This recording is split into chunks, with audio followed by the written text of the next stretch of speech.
story was told to me by an old geologist, Bogdan Sikatsky, who has been working since the early 30s in Krasnoyarsk region for God knows how long.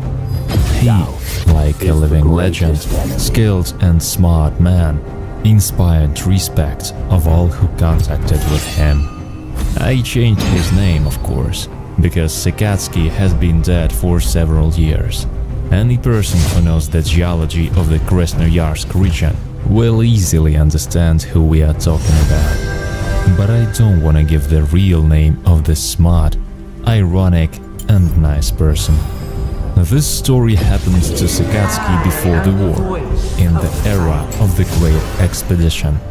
Then geologists had simple and clear missions: to discover deposits at any costs. Then it wasn't important how, where, and at the expense of what to work.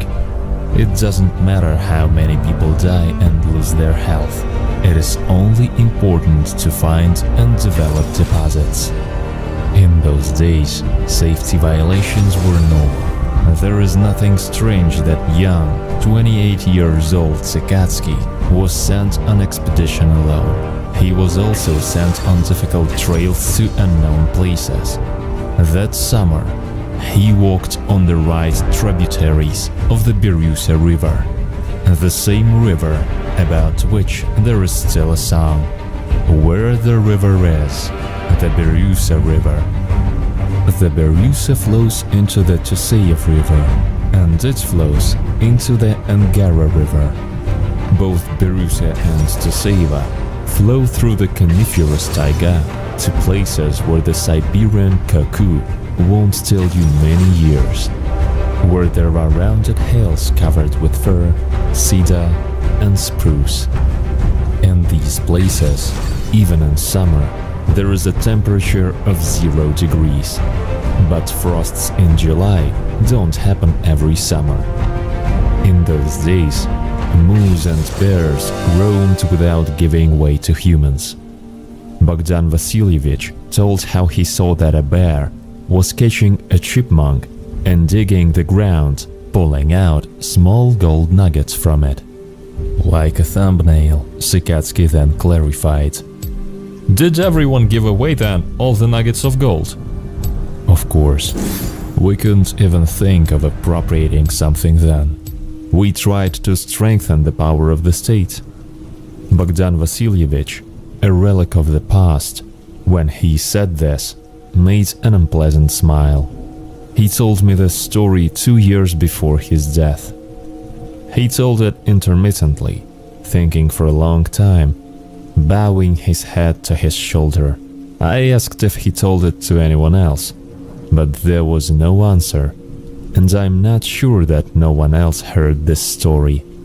I pass it on to you the way I remember it. In that year, Sikatsky had to complete a route of about 900 kilometers, alone on an expedition, on foot and through uninhabited places. That is, once or twice villages stood in his way, and then he could leave his collections in them. He sealed his diaries with a wax seal from a representative of the authorities, the chairman of the collective farm, for example, and assigned the duty to send the collections and the diary to the geological department on this representative of the authorities. After that, he rested, took flour, cereals, bacon in the village, and again set off on his way, making his way through either human or animal paths. Sometimes Sikatsky had to talk to the chipmunks so as not to forget people's speech. Is it possible to forget a speech in a week? Not to forget at all, of course. But then difficulties with speech appeared. You know what to say, but it doesn't come out. You're out of the habit. So it's better to talk. With chipmunks, with nutcrackers, with hares. Chipmunks are the best. They listen. What about hares? Hares are too cautious, move their ears and run away. At the end of that season, Bogdan Vasilievich had to cross the watershed of the Berusa and Yusolka rivers, and also make a wild way through the mountain taiga of 160 kilometers. After 700 versts of such a journey, 2 months in the uninhabited taiga, this is already an achievement.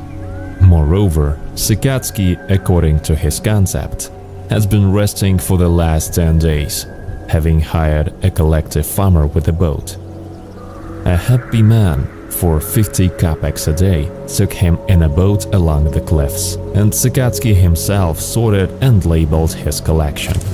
The man kindled the fire, cooked food, and took great care of Sikatsky, even wanted to call him slaveholder, which Sikatsky cut down in the most ferocious way. In 10 days, the peasant earned 5 rubles. With the cost of wheat at 3 kopecks a kilogram, he could already feed his family for half a winter and was simply intoxicated by his rare luck. Sikatsky had a wonderful rest and with great pleasure went deeper into the taiga forest. For 3 months of work, he got used to the taiga, adapted. When he fell asleep on the bare ground, he was sure that if a beast or a dashing person appeared, he would always have time to wake up. In the morning he woke up instantly, with the first light, and immediately cheerful and energetic. There were no transitions between sleep and wakefulness, no lounging in bed, no thinking. He woke up and got up. Immediately ran to chop wood if he hadn't chopped it since the evening. And if he chopped it, he lit a fire. Mornings in Siberia are usually damp, cold, and in August they are also foggy. Only by noon the fog descends, the taiga dries out a little, and it becomes easy to walk. If it had been June, Sikatsky would have started his route no earlier than noon. After all, no one prevents him from going all evening if there is such a need and if it's still light. And in June at 10 o'clock in the evening, it is light. In August, I had to go out in the fog and even move up to damp and cold, to even more gloomy places.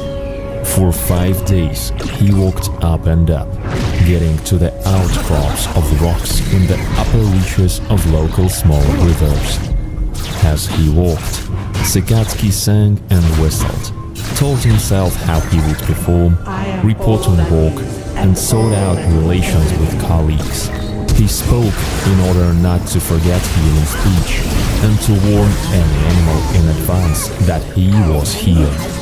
In August, bears usually do not attack, but if a person steps on a sleeping animal, just passes too close or appears suddenly, then the bear can attack. If Sikatsky met bears and moose, they heard him from afar and had time to retreat. He also killed grouse and hares without even wasting time for hunting. If he saw a suitable grouse, so that it was not very large and so that he didn't have to climb into the windfall, he shot, put the carcass in a backpack, and cooked porridge with meat.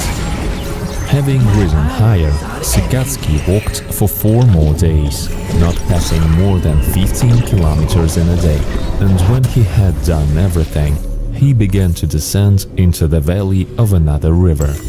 Again, he made crossings of 20, 30 kilometers, walking along animal trails or without roads at all.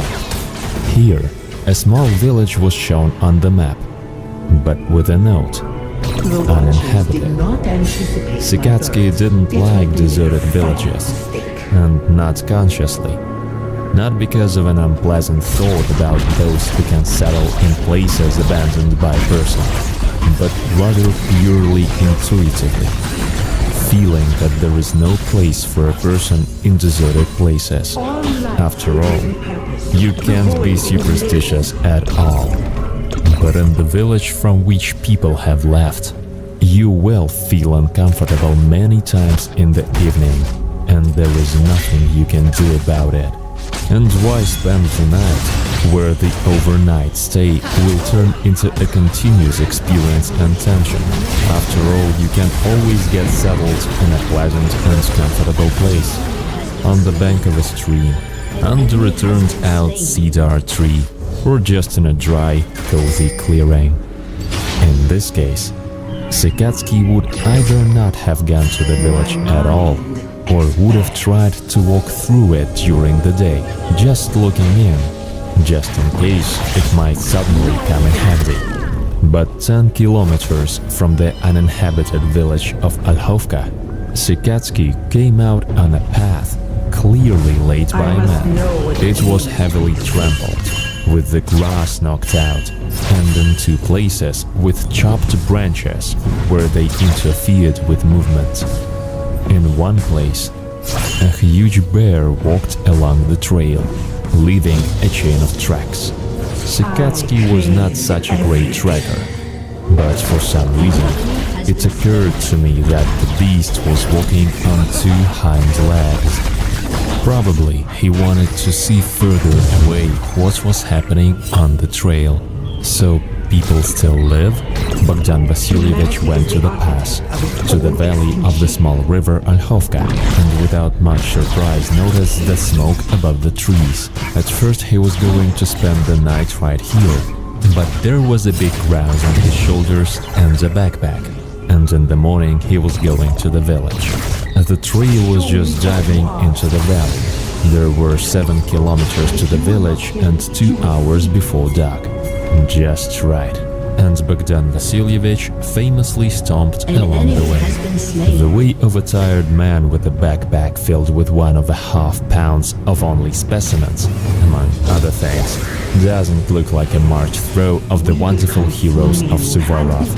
After 1.5 hours of walking, first gardens still appeared. These were very strange gardens.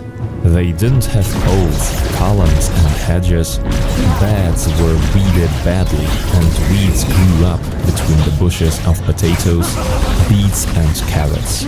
It's also strange that all vegetables grow up together, not in separate beds. Trail became vaster. Traces of bear's claws were visible, because animals walked here.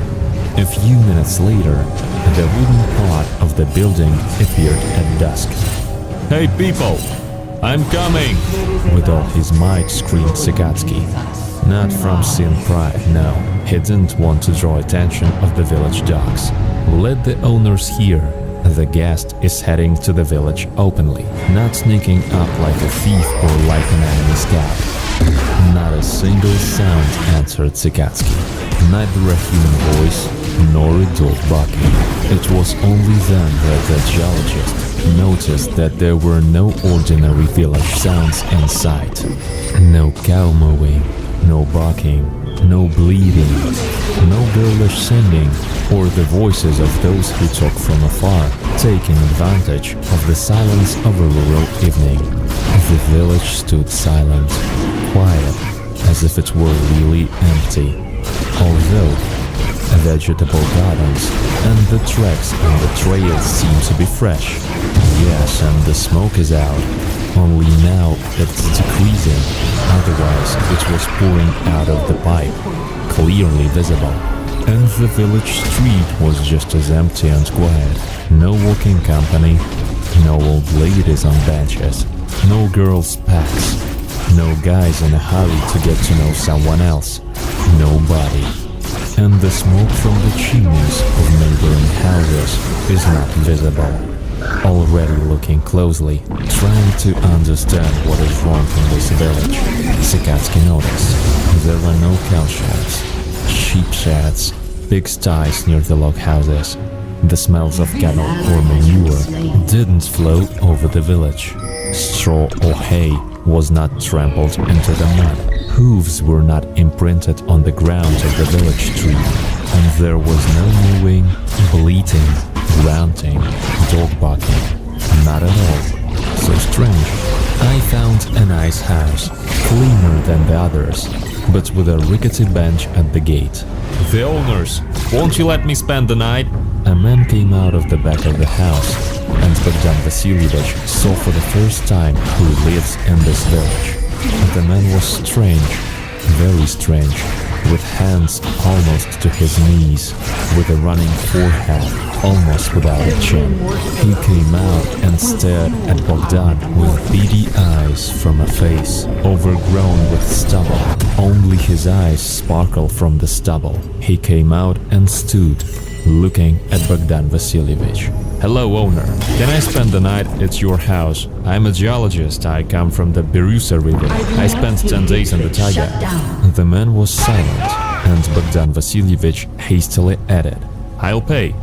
Actually, in Siberia, it is not customary for a guest to pay for an overnight stay. And if you give money, then you need to do it just before leaving, unobtrusively, and sometimes even overcoming the resistance of the owner. You don't pay. You give money. The owner, although he resists for the sake of appearance, but accepts the gift so as not to offend you. The conventions are observed. Everyone is happy, because the norm of life in the taiga is to receive, put to bed, and feed a guest without asking who he is. But Bogdan Vasilyevich didn't know at all how to behave in this strange village. The man stood leaning forward for another minute, and Sakatsky had a wild thought that he was sniffing. "Well, you can spend the night here," said the man. After that, he stood aside and again froze in a tense pose, leaning forward. Sakatsky went through the gate, surprised at the neglect of the building. There wasn't even a porch at the entrance. Open the door, walk, and you are on the dirt floor, already in the house. "Hello, owners." In the corner, a large woman, noticeably larger than a man, was busy doing something. Next to her are two children, about 8 years old. All three turned around and looked at Sakatsky the same way, without anger, threats, but also without interest, without friendliness. They all had the same strange expression on their faces. Low foreheads, almost complete absence of chins, like the first man who quietly entered after Bogdan. "Hello," he repeated and tried to smile nicely. "Can I spend the night with you?"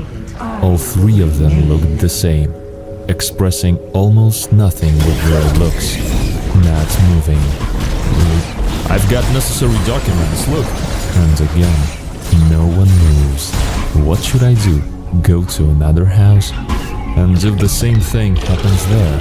And Bogdan Vasilyevich threw off his backpack, pulled out a can of condensed milk, put it on the table, overgrown with dirt.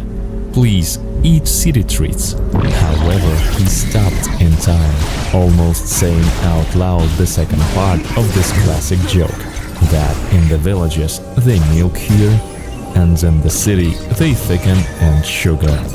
"Spend the night." The hostess opened her lips, and the children also suddenly picked up with some kind of grumbling accent. "Spend the night, spend the night." And the hostess had already turned her back to the guest, began to do something in the corner. The children turned and joined their mother, and Bogdan was left standing alone in the middle of the room. "And why didn't you, Bogdan Vasilyevich, offer them your fresh grouse?" "And that's what I can't explain myself. Now I think I did the right thing. I'll tell you to the end. Then judge for yourself whether I did the right thing, that I didn't offer it, or wrong. But then, I didn't think about anything. I just acted as it was more convenient, psychologically more convenient, and that's it. Somehow, I didn't want to give them a grouse, but I don't know why. I don't wanna lie." Bogdan Vasilyevich found himself in a strange and disrespectful position. He was sitting on a bench in the middle of the hut and tried his best to talk to the owners who were standing with their backs to him. Experience suggests that stories were a natural part of forced politeness. You are fed and watered, You spend the night in warmth and safety and give the owners what you can give them. Your stories, information about something. They don't know what you know. They haven't seen the places you've been, and they haven't walked your roads. Respect the owners. Tell them.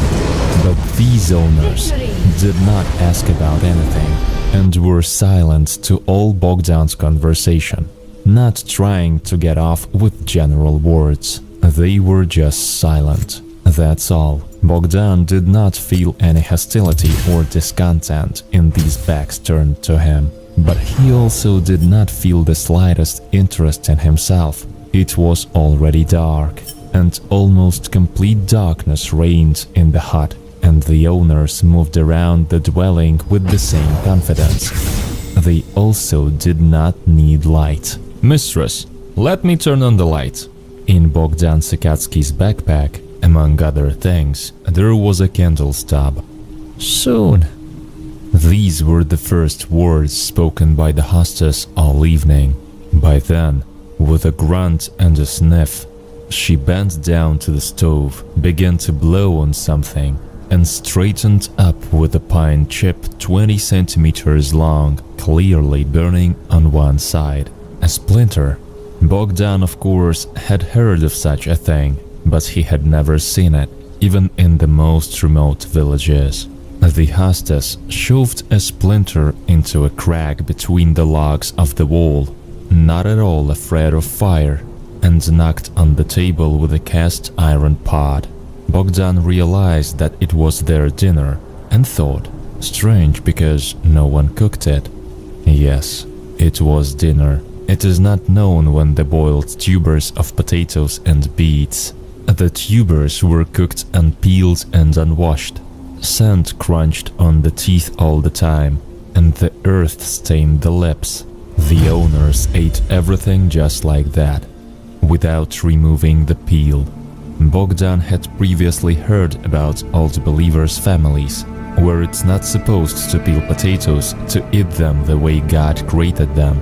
But there was something else, and no one read the prayers to one of the boys to try.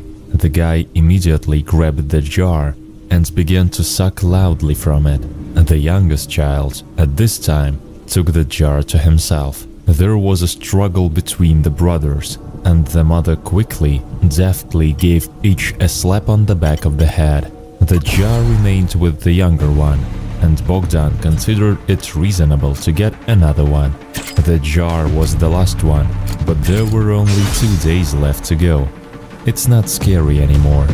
What else was mystical was some glancing, not direct, surreptitious glances that were thrown at him. In any other village where he had been before, he was looked at point blank, frankly, like any new person. And here no one showed any interest in his stories, and from the rest of the village, no one came to see the guest at all. Having thought about it, and surprisingly noiselessly, with some clumsy grace, another person appeared in the doorway, larger than the owner, but smaller than the hostess, with the same long arms and a fleeing forehead as probably everyone in this village. The guest stood alertly, leaning forward, and Sikatsky again had the unpleasant thought that the neighbor was also sniffing.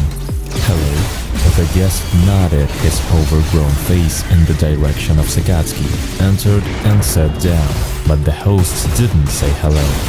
"Can you tell me how to get to the settlement?" Sikatsky turned to the guest. He felt that a little more, and a nervous breakdown would begin from all this tense, reigning ambiguity. "Where do you need to go?" The guest's voice is crackling and distant. "Can you tell me how to get out to other people?" "No, if you need to go to people, you need to follow the trail along the stream.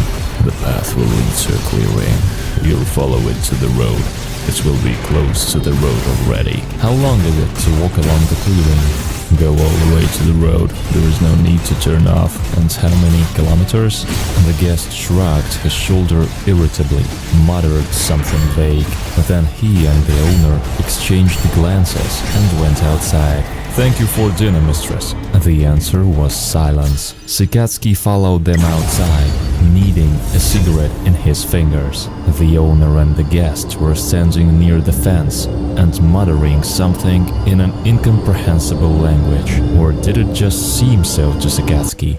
Later, he wasn't sure if the two were making articulate sounds. Bogdan lit a cigarette. The man didn't budge when he came out. However, now they took a few steps away from the cigarette smoke. "Don't smoke, guys!" In response, they muttered something indistinctly.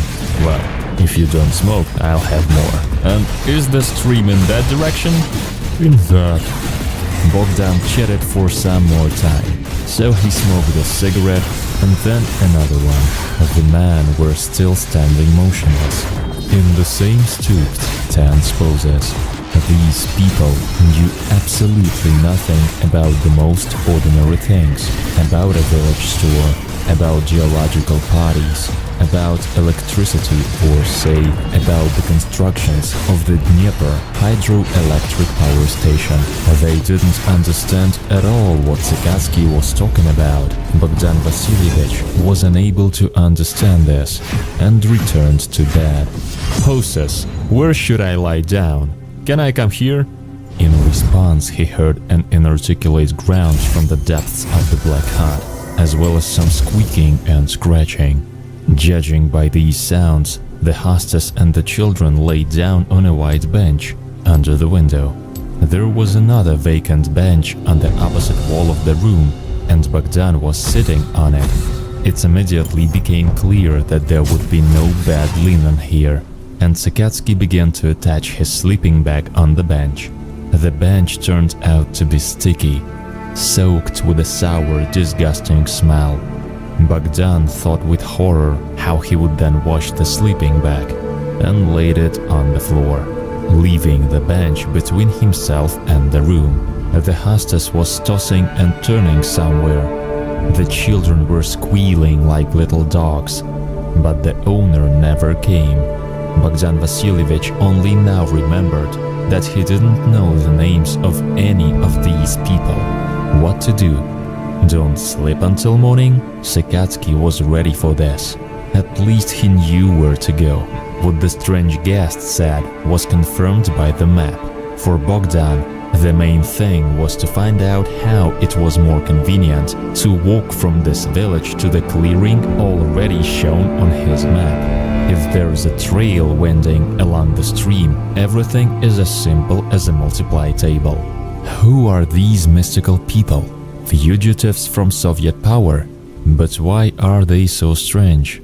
In a few years, they couldn't have monkey traits. Maybe it's the old believers.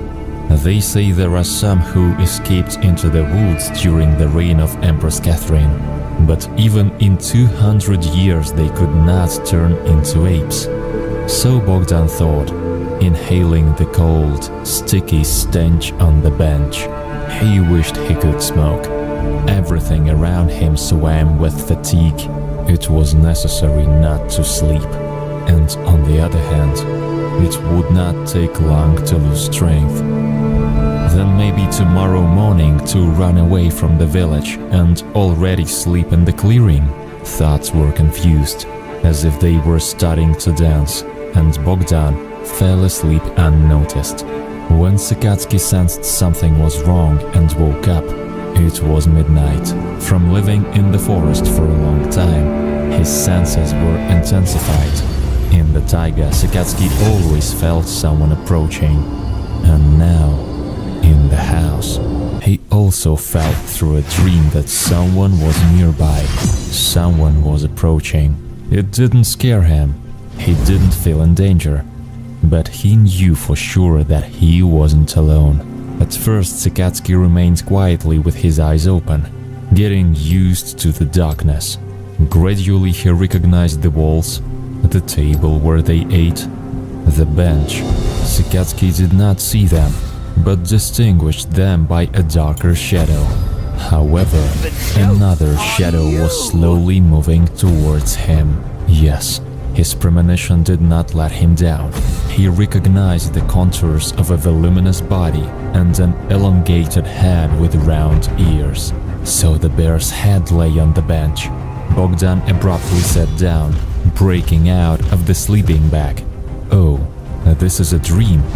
However, the owner was really kneeling near the bench. Why did he come? Maybe he was up to something bad and was quietly sneaking up. It was not a bear, but the owner with his overgrown hair. I mistook the lack of a chin, the low forehead, the tousled hair from a bear's hair. So stupid. For a time they stood on opposite sides of the bench, and their faces were separated by about 70 centimeters, no more. Do you hear me? Do you have a quilted jacket? The owner suddenly asked. I have it. Do you need it? In return, Bogdan heard an inarticulate grunt. Yes, I have a quilted jacket. Do you want me to give it to you? The owner was silent, and Bogdan was not sure that he could hear and understand him. Do you have a stick? The owner suddenly asked again. What stick? Do you have a stick? Yes, I have it. And again Sikatsky realized that the owner didn't hear him, and even more so that he understood what was said. What's your name? Silence. My name is Bogdan, and you? Silence. Do you need a stick? Silence. Do you want blood? Suddenly said the owner. No, I don't want blood at all. Why are you asking about blood? Grumbling. Inarticulate throat sounds like those made by a baby, but only very strong and large. I live in the city, in an apartment on the 3rd floor. Bogdan began to tell and realized that they were not listening to him again. The irritated owner jumped up and went behind Bogdan's back. Sikatsky backed away and stepped over the smelly bench, and the man hid behind the furnace, where Bogdan didn't look. The owner grumbled and muttered something, and Bogdan still couldn't find out whether he was speaking in an unfamiliar language or muttering without words at all. Hey, let's go pee. Come outside. Bogdan decided to announce his intentions. The owner didn't react, and Sikatsky quietly put on his boots, groped for a knife behind his right boot. A cool wind was blowing outside. It was brighter than in the house. The stars were shining. You could see the fence, the roof of the neighboring hut, the grounds of trees. There were no lights on in the whole village. The village lay quiet, illuminated only by the stars and the moon. Sikatsky took 2 steps and sensed danger. Someone was standing around the corner of the house and waiting. He did not know what the stranger needed or what he looked like, but understood that someone was standing around the corner, alive and strong, and with bad intentions. Sikatsky grabbed the handle of the knife and took a few cautious steps. Bogdan was not sure that he would need to defend himself, and loudly called out, "Well, what's next? I'll fix you." He still did not know what he would do now, and whether he could do anything at all, when suddenly the sense of danger disappeared. No one was standing around the corner. No one was waiting for Bogdan in the dock. He didn't know where the waiting man had gone, but he was sure he was gone. Just in case, Bogdan looked around the corner. There was no one there. It was too dark to see the tracks. The wind quickly snuffed out the match, and Bogdan didn't have any time to examine the ground. I should probably go back to sleep. The owner was still grumbling, whining and scratching behind the stove, but there had been changes on the other bench. During his absence, something happened in the house. Taking the knife in his teeth, the blade out, Bogdan struck a match. In the stagnant air of the hut, the light burned enough for Bogdan Vasilievich to consider and remember for the rest of his life. A huge bear was sleeping on a bench, stretched out like a man. 2 small fluffy bears curled up near her left side. It was strange for Bogdan Vasilyevich to remember this himself, but he didn't experience panic. Probably there were enough miracles and all sorts of strange incidents in this village anyway. Calm down, the knife is not enough. I need to get a carbine immediately, he thought. He decided to take a weapon and quietly said, Army-style carbine. It penetrates through a log. It's 400 meters. Very good thing, useful. The owner fell silent, and Sikatsky repeated all this again, but added that such a carbine could perfectly cope with a bear. There was another grunt in the corner of the room. Then the man owner quietly walked to the door and left. Sikatsky sat down with his back to the wall, holding the carbine on his knees. He dozed off, lowering his head, then remembered who was lying on the bench 3 meters away from him and woke up abruptly. So he sat until dawn. By this time, the owner had not appeared. Then Bogdan quietly got up, put a backpack on his shoulders. It was difficult to walk quietly, so as not to creak the floor, carrying a large backpack with samples and all the needed small things on his shoulders. But it was necessary to go, and Sikatsky glided like a shadow, holding boots in his left hand, a carbine in his right, ready. It was already light, and he saw that a woman was sleeping on the bench. Big, clumsy, but a woman in the same multicolored dress she wore all evening. Children in white shirts were sleeping next to her, one to the right of her mother, and the other curled up in a ball. The new transformation made Sikatsky especially tense, so he was sweating all over. The stars were still twinkling above the forest. Sikatsky knew that if they flickered like that, they would soon begin to go out one by one, and it was already so grey that it was possible to distinguish objects. A rural street, fences. Sikatsky put on his boots after leaving the house, adjusted his backpack, and headed away from the village. He was walking fast and fast. Here is a stream. Here is the way along the stream. The geologist was shivering, as it often happens after a sleepless night, in the early, cold morning of eastern Siberia. At the edge of the forest, checking the bushes without letting go of the carbine, Sikatsky turned to the village. The grey houses lay peacefully, sullenly as usual. The houses of rural residents of Siberia turned grey from the rains. No lights shone, no smoke rose anywhere. Somewhere there is that strange nameless owner of the house. Somewhere his guests standing around the corner at night. Or maybe they just showed him the way to make an ambush.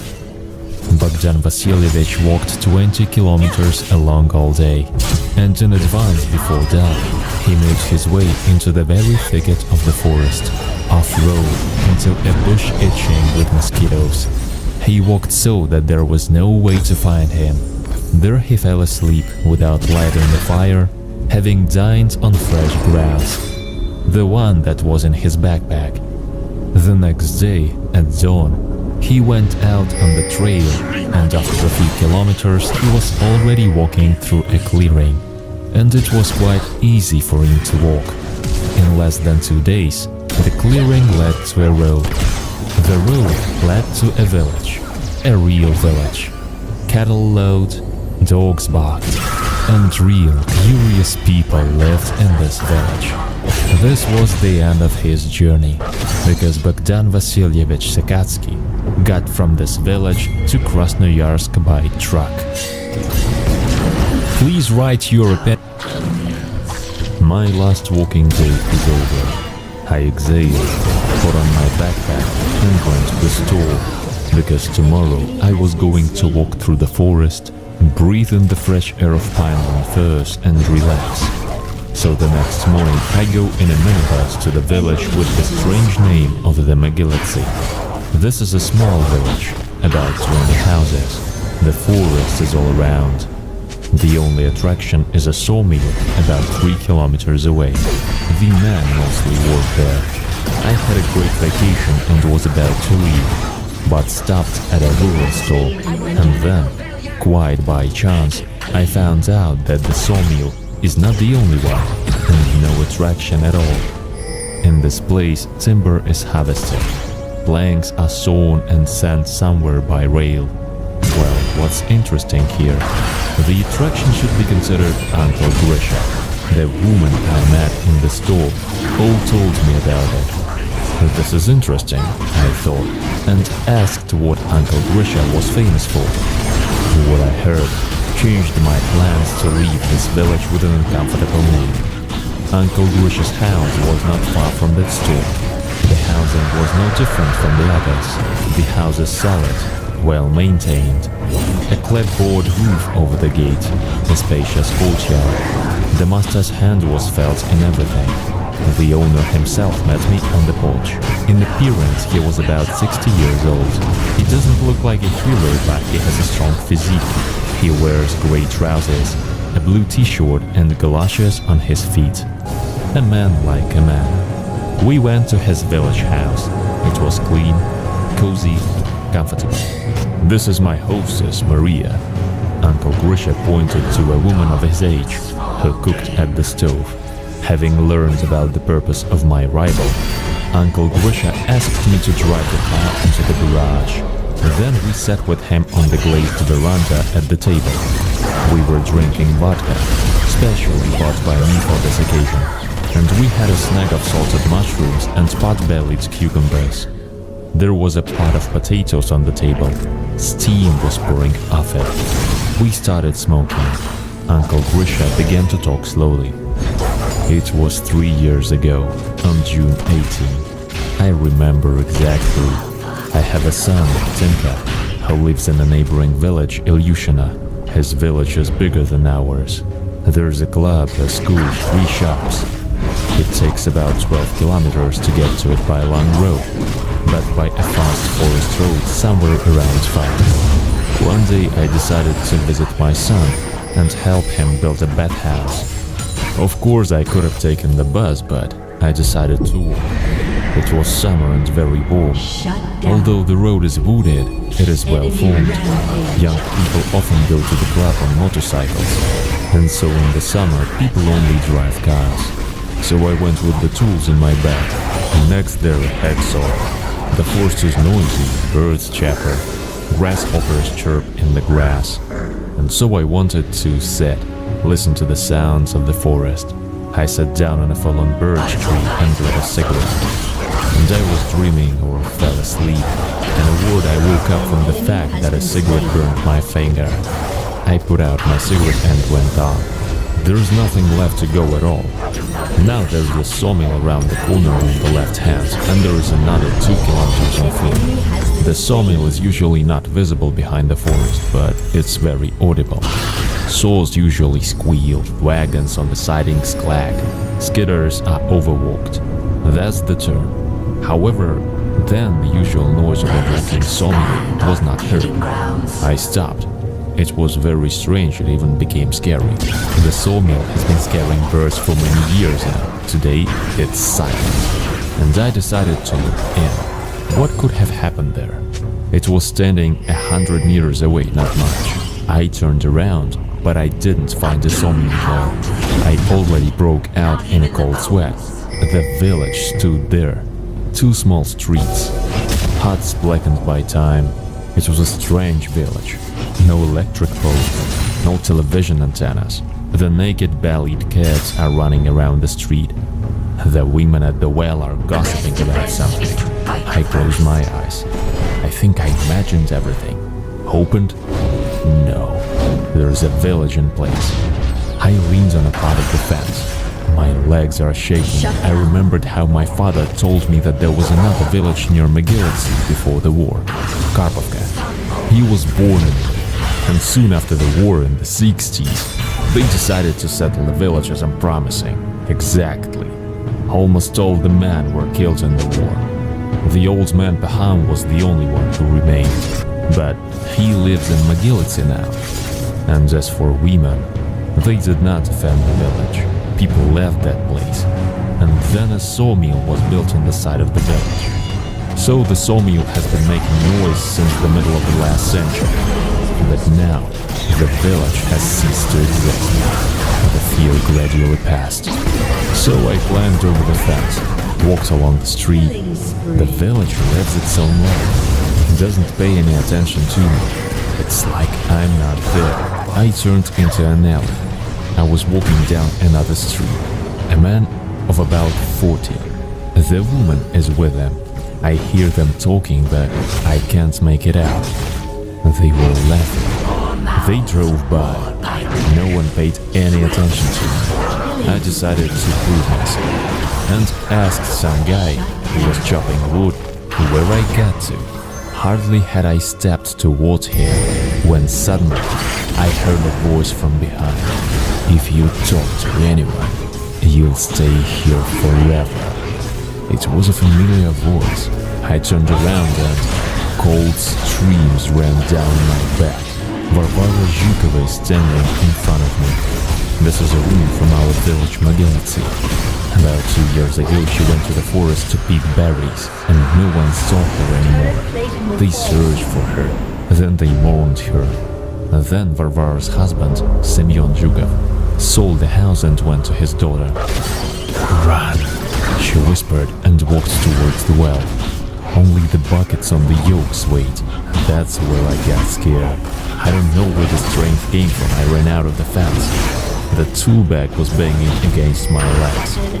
I stopped for a minute, caught my breath, pushed my bag into the ravine where a special tree grows, so that I would find it at any time. Then I ran. Irrelation has already become visible. I ran to the first house and then my strength left me. I fell and couldn't get up. I woke up in the hospital. Maria is sitting by the bed. Timka is standing in the doorway. When Maria saw me looking at her, she started crying. Timka jumped up. "Dad, where have you been? Where have you been, Dad?" He was crying. And why are they so worried? I left the house at 9. Now the clock on the wall over there showed 11. In 2 hours without hurrying, are we going to put a bad house? I looked at Timka. Then Maria took my hand. "Grishenka, where have you been for a whole year?" I remembered everything. It turned out that I went to the neighboring village for a whole year. I couldn't understand it in any way. Then my torment began. At first the police. Earlier, they started a search case and searched for me for a whole year. Now that I have been found, the case needs to be closed. The district police officer, of course, did not believe my story, although faithfully wrote it down word for word. Then it got even worse. I was taken to the regional center. There in the hospital, I told my story dozens of times. No one believed me. For a week I lay all tangled up in wires. Then even 2 days in a psychiatric hospital. They didn't find any abnormalities in the psyche. They let me go home, but when I was discharged, the professor looked at me mysteriously. I returned home closer to autumn. I wanted to go get the tool back right away. I bought that new axe right with the axe handle 2 days before that incident. Maria wouldn't let me go. Only the old man Pahom believed my story. When I described to him a peasant and a woman who met me in a cart in the village, my grandfather even jumped out of his chair. "So, this is my brother, Mitka, with his Ilona and his red mare." The old man looked at me as if I had been to the next world. "Only Mitka disappeared in the war. Mitka was killed on the 44th, and Ilona has been dead for 20 years already." On the same day, old Pahom and I went to get a tool. I found the tree near the ravine quickly, a noticeable tree. The sawmill rattled nearby. After digging almost the entire ravine, we did not find the bag with the tool. They found a piece of rusty iron. I wanted to throw it back into the ravine, but the old man Paham saw the outline of an axe in the piece of rust, just without an axe handle. The old man Paham died last year.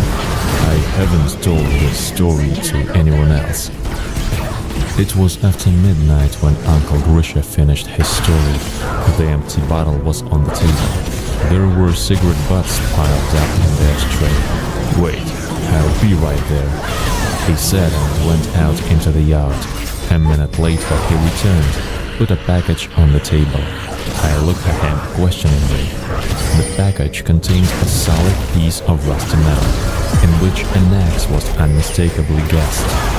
Judging by the rust, it lay in the ground or in the water, no less than a century. I couldn't help but believe Uncle Grisha, but I couldn't believe it either. The 21st century is outside the window. All miracles are described and exposed. The axe, or rather what's left of it, is also not proof. You never know since when it was lying in a ravine. Well, he couldn't rust like that in a year. But the fact that Uncle Grisha was not in the village for a year is a fact. A search case, if there is one, is also a fact. We got up early in the morning. I decided to unearth this case to the end. The bag with an axe Uncle Grisha gave to me without hesitation. He wanted to get to the truth as much as I did. Upon arrival in the city, the first thing I did was go to the police. It's true. On June 18, 2013, Grigory Pavlovich Budakov left home in the morning for the village of Ilyushino and went missing. The search yielded nothing. But on June 18, 2014, at about 11 a.m., he was found unconscious at the house number 2 on Ryabinka Street in the village of Ilyushino. Now I was sure that Uncle Grisha had told me the truth. The police chief, after listening to my story, offered the help. The axe was packed, sealed as it should be, and sent to the expert technical section of the department. It remained only to wait. Almost a month has passed. The expert opinion is on the table in front of me, with signature, seals. It follows from it that the axe has lain in the water for no less than 70 years. But it's not so important. There were axes before the war too. You never know how it got into the ravine. Something else is amazing and cannot be comprehended. The brand of the manufacturer was found on the axe. Many thanks to the experts. So the plant began to put such a brand of a new sample on consumer goods since January 1, 2012. After receiving the document, I immediately went to Mogilitsy. Uncle Grisha's house greeted me with neatly boarded up windows. The neighbor explained that Grigory, about a week after my leaving, together with Maria went into the forest. They didn't come home or to their son. Then they were looking for them, and I know where they are. I see them, happy walking down the village street. A village living outside of time and space. My friends, what do you think happened to Grigory? Write about it in the comments. And now, the next story. I first heard this story when I was a child, from my aunt. In her youth, she liked to scare her nephews with various horror stories at night when we were staying with her. Or she came from Tagil to Novosibirsk. Of course, not in completely creepy versions, without gory details and smoothing out the sharp points. My brothers and I listened to her stories like fairy tales, although, to tell the truth, I believed in them. Her stories were about a soldier with a snake, about a sleepwalker, and many other interesting things. But the story that I will retell now, much later, I was surprised to hear again from my friend, who was the same age as my aunt. And just like my aunt, he was a native of the mine named of 3rd International District. Moreover, He claimed that he himself was a direct witness of those mysterious events. Most likely, these events took place somewhere at the junction of the 50s and 60s of the 20th century. The place of events is the San Donato station, on the outskirts of Nizhny Tagil, or the mine named of Third International. My friend was about 12 or 14 years old at the time. With his friends, he liked to lie down somewhere in the grass on a hill near the railway track in the summer evenings after running for a day and watch the passing trains, especially for passenger trains. Hidden outside the windows of the wagons, there was another life, distant, unfamiliar, and inviting. For guys from the Ural countryside, evening gazing at the railway was an exciting entertainment. Maybe even more entertaining than for the spoiled current kids is a new game on the PlayStation. Often the company of the kids was a 25-year-old Dude Mitka, a guy with oddities, a local fool, although no one has ever noticed any specific oddities on his part. So he talked all sorts of nonsense, like a stupid boy, and giggled constantly. For this, he was considered a fool. He didn't find a common language with his peers, maybe also because he couldn't stand laughter. And by nature, he was very social, so he rapped with the teenagers. Mitka did not have a permanent place of work, although he was hard-working and non-drinker. He helped with loading and unloading wagons at the station every day, or laid logs with bolts at the sawmill. Even if he was silly, he was physically strong and hardy. So that's how he worked and lived. Yes, probably he received some kind of pension from the state due to his mental disability. From the parent who died tragically, the guy got a small house on the edge of the street along the railway. The kids often visited Mitka at home. In an unkempt house, children could fool around to their heart's content, without fear of breaking anything. Already, as they say, everything was broken before we came. But it wasn't just the freedom that attracted the boys. Mitka was also a great artist. All the walls of the small hut were covered with his drawings. Moreover, according to the story of my friend, Mitka's pictures looked very good, no worse than a real artist. And our fool wrote poetry, only he didn't write them down anymore. He would read it out improvised, and then he would forget it himself. But he remembered something. Then he recited these verses at the request of the audience. Especially his poems were liked by women from the station, where he worked part-time, to listen to about love. Mitka sometimes composed such verses that the women cried, and all the people reprimanded the unlucky guy. It's time for you to get married, Mitya. You see what a beard you've grown for yourself, but you don't have a bride. It's not good for a healthy man to disappear without his wife. But Mitka avoided serious relationships with women. Or rather, he was even afraid of girls. And the girls probably didn't take him seriously. A fool. He was a fool. So a hefty young man has been living as a virgin for a quarter of a century. And his beard was big, like a wood goblin, black and unkempt, sticking out in all directions.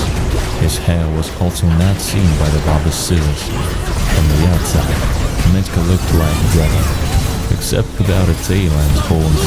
Even the guy's ears were slightly pointed at the ends, like the demons, but they were hidden by the ever-tousled hair on his head. But despite such a demonic appearance, the guy's character was angelic. Mitka was a kind and harmless man. One day, when my friend was still a child, with his friend and Mitka, on a sunset June evening, according to their custom, they stared at the trains passing along the rails. Trains rarely passed through the small station, and passenger trains did not stop at all. So only the course was slowed down by tipping the wheels past. But when it was already getting dark, and the little company was going to go home after seeing off the last train, the unexpected happened. A human figure deftly jumped down from the tail of the last wagon. The shadow jumped down and froze on the sleepers, squatting down. The boys stopped in amazement, and the figure slowly straightened up and began to look around. When she turned to face them, the boys and Mitka's jaws dropped. It was a woman, and besides, she's very attractive on the face. Because of the grass on the hill where the guys were sitting, the woman did not see them. She stood between the rails and stared intently at the bushes and trees adjacent to the railway. Then, after making sure that there were no witnesses to her acrobatic jump, she calmed down. Shaking her head, the woman let down a thick shock of jet black hair, and she began to pull off her bloomers. In those years, such a form of women's clothing was popular. The dumbfounded boys involuntarily rose from their hiding place to get a better look at the unprecedented spectacle. And then the guys met the stranger's gaze. The woman's face showed no emotion. Only her eyes sparkled in the twilight. She opened her mouth, either smiling broadly or about to shout something. The guys, having frozen, saw an even row of teeth with small fangs, which made the smile look like an animal grin. My friend told me that he didn't feel fear at the first moment. In addition, her fangs were slightly larger than those of ordinary people, and there was something threatening about the woman's appearance. But then, the inexplicable happened. The strange woman deftly got on all fours and galloped away along the railway track. And after a few tens of meters, where the forest was almost adjacent to the track, she jumped down, disappearing behind bushes and birches. The stunned guys stood frozen in place, unable to utter a word. Mitka was especially impressed by what he saw. His tousled hair had completely gone up. The bearded jaw dropped and didn't close in any way. He stood staring with bulging eyes in the direction where the mysterious stranger had disappeared.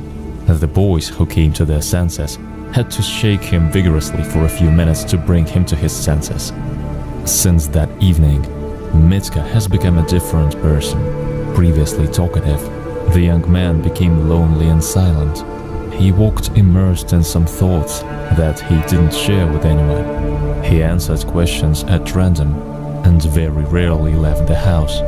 He was sitting in his hut, drawing pictures one by one, where the main character everywhere turned out to be a beautiful woman with flowing black hair and sparkling eyes.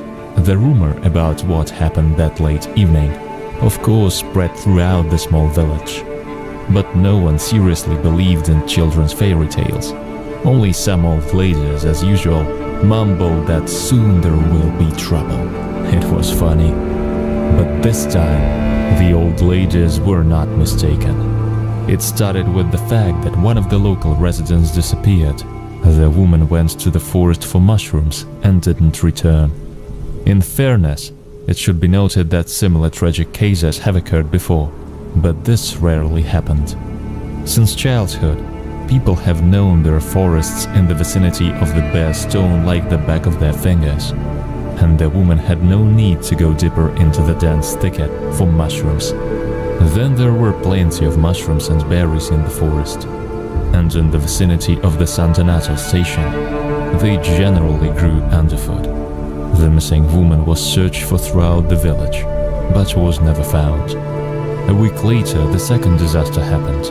This time, a young girl who recklessly plunged into the forest alone disappeared without a trace. Then there was a rumor about a wolf pack and man-eating bear. People have become less likely to go to the forest for mushrooms and berries, and if they did, it was only in company, and the more people, the better. Mitka was the only one who didn't care about anything. On the contrary, he began to go to the forest very often. Mitka even stopped working part-time at the station and the sawmill. Every day in the morning, with or without a basket as if for a walk, he went to the thicket, frightening the whole village. He was already returning late in the evening. Mitka was tired but happy.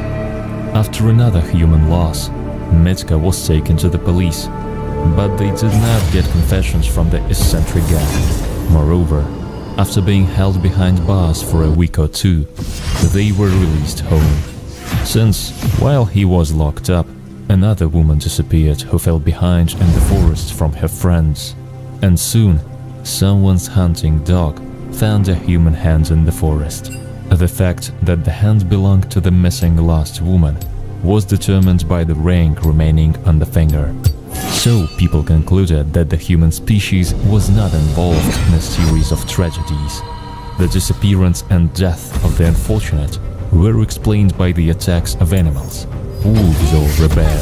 After that, hunters and huntsmen shot several predators.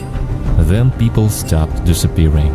Only sometimes goats and dogs began to disappear in the houses of the village located along the railway line.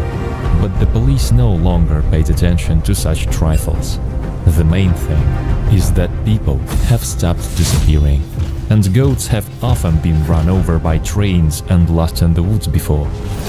Mitka, after being in the police, became completely lonely. Maybe he was offended by the whole world, or he began to be afraid of people. He constantly went into the forest and stayed there. And when the autumn cold came, and there was nothing to do there, he sat down in his hut and almost did not show his bearded face. Even before the welcome guests, children, he did not let them into the house now. Almost in winter, one of the neighbors noticed that for the third day Mitka was looking out of his window, which was visible from the street, without changing his pose. Even when they wave hello to him, he does not react in any way. Suspecting something was wrong, he went into the house, and they were speechless with horror. Not all of Mitka was looking out of the window, but only his severed head, standing on the windowsill. The whole floor of the hut is covered with blood. The walls with pictures were also splattered with blood. But his body was never found. When examining the scene of the tragedy, the police arrived and found interesting details. Everything pointed to the fact that for a long time the guy had not lived alone in his hut. Behind a curtain in the corner, two single beds were pushed together. According to the children who had been in the house before, Mitka used one bed. Women's clothes were scattered everywhere in his house, which may have been left over from his mother and had previously been in the box. Many other points indicated the recent presence of a second person in the house. Most likely some woman lived with him. But unfortunately, the investigation that has begun has not yielded results. And the people in the village could not calm down. If an elusive killer has already reached such a forest devil as Mitka, then how can ordinary people escape? Some old ladies knew the exact answer. They believed that everything that happened was the work of hands, or rather the paws of a werewolf. Some, especially elderly ladies, even remembered a similar case from their early childhood. It all ended with the fact that the village people were driven to panic by the unknown and horror stories from old ladies. So one quiet night, people boarded up the door with shutters in Mitka's empty house and set it on fire. The old house flared up like a match when the buzzing flames engulfed the entire building and made their way inside. The passers-by surrounding the conflagration suddenly were numb with horror. From the depths of the burning hut, there was a roar, louder than the crackling of fire. Someone was struggling desperately in the house, trying to get out, and a minute later, there was just a terrifying roar. The village dogs barking earlier instantly fell silent, as if on command, huddled in their doghouse. Firefighters were called late. When the fire was extinguished, only a black chimney and a couple of logs from the walls remained. And in the morning, clearing the rubble of firebrands and ashes, the investigators found the remains of a human body, charred beyond recognition. Even the sex of the deceased person in the fire was not possible to determine. But one detail surprised everyone. in an even row of teeth preserved in a sooty jaw, fangs unusual for a normal person, stuck out like two peaks. Welcome to Summoner's Rift. What do you think, my friends? Was it really a werewolf? Maybe it was someone else? I am waiting for your 30 opinion in seconds the until comments. minions spawn. I will be grateful for likes and subscriptions. Catch you later in other stories. Now I can already tell you about the events of the winter of 1949 that happened to me in the cold tundra. Now the state has already disappeared, and the most of people who knew about it and interrogated me for a whole year after these events are no Minions longer have alive. spawned. After all the interrogations, I was sent to prison for life as a traitor. And in prison, I filled out so many I've got papers that value. I am still afraid They to stack up disclose nicely. these events. But I hope that everyone has already forgotten about it. In any case, I have nothing to be afraid of.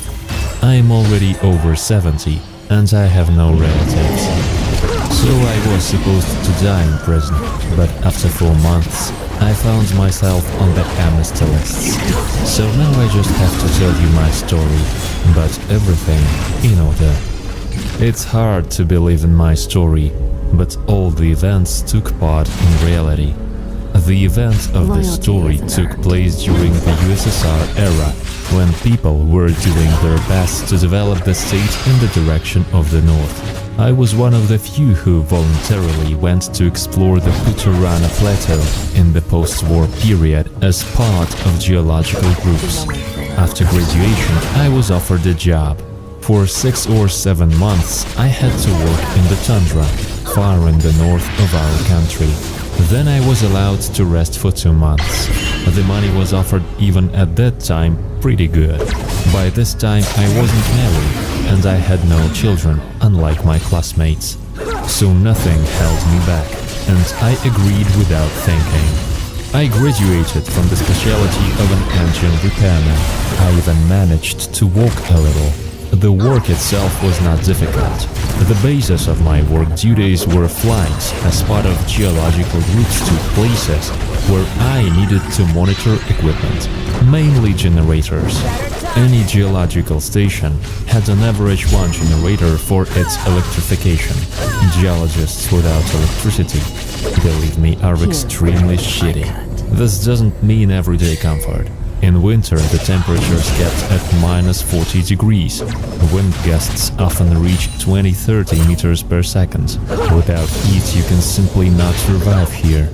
It's easier to live here in the summer. If something goes wrong, without electricity for a day or two, it sucks of course, but tolerable.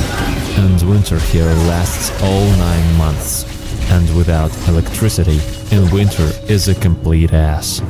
We didn't have a reserve generator. When you fly by helicopter, every kilogram counts. The generator is a big shit, the size of a train carriage. But there were no serious problems during the whole time of my work. I did the maintenance of the generators on time, monitored the oil, and listened to the noise of the instruments.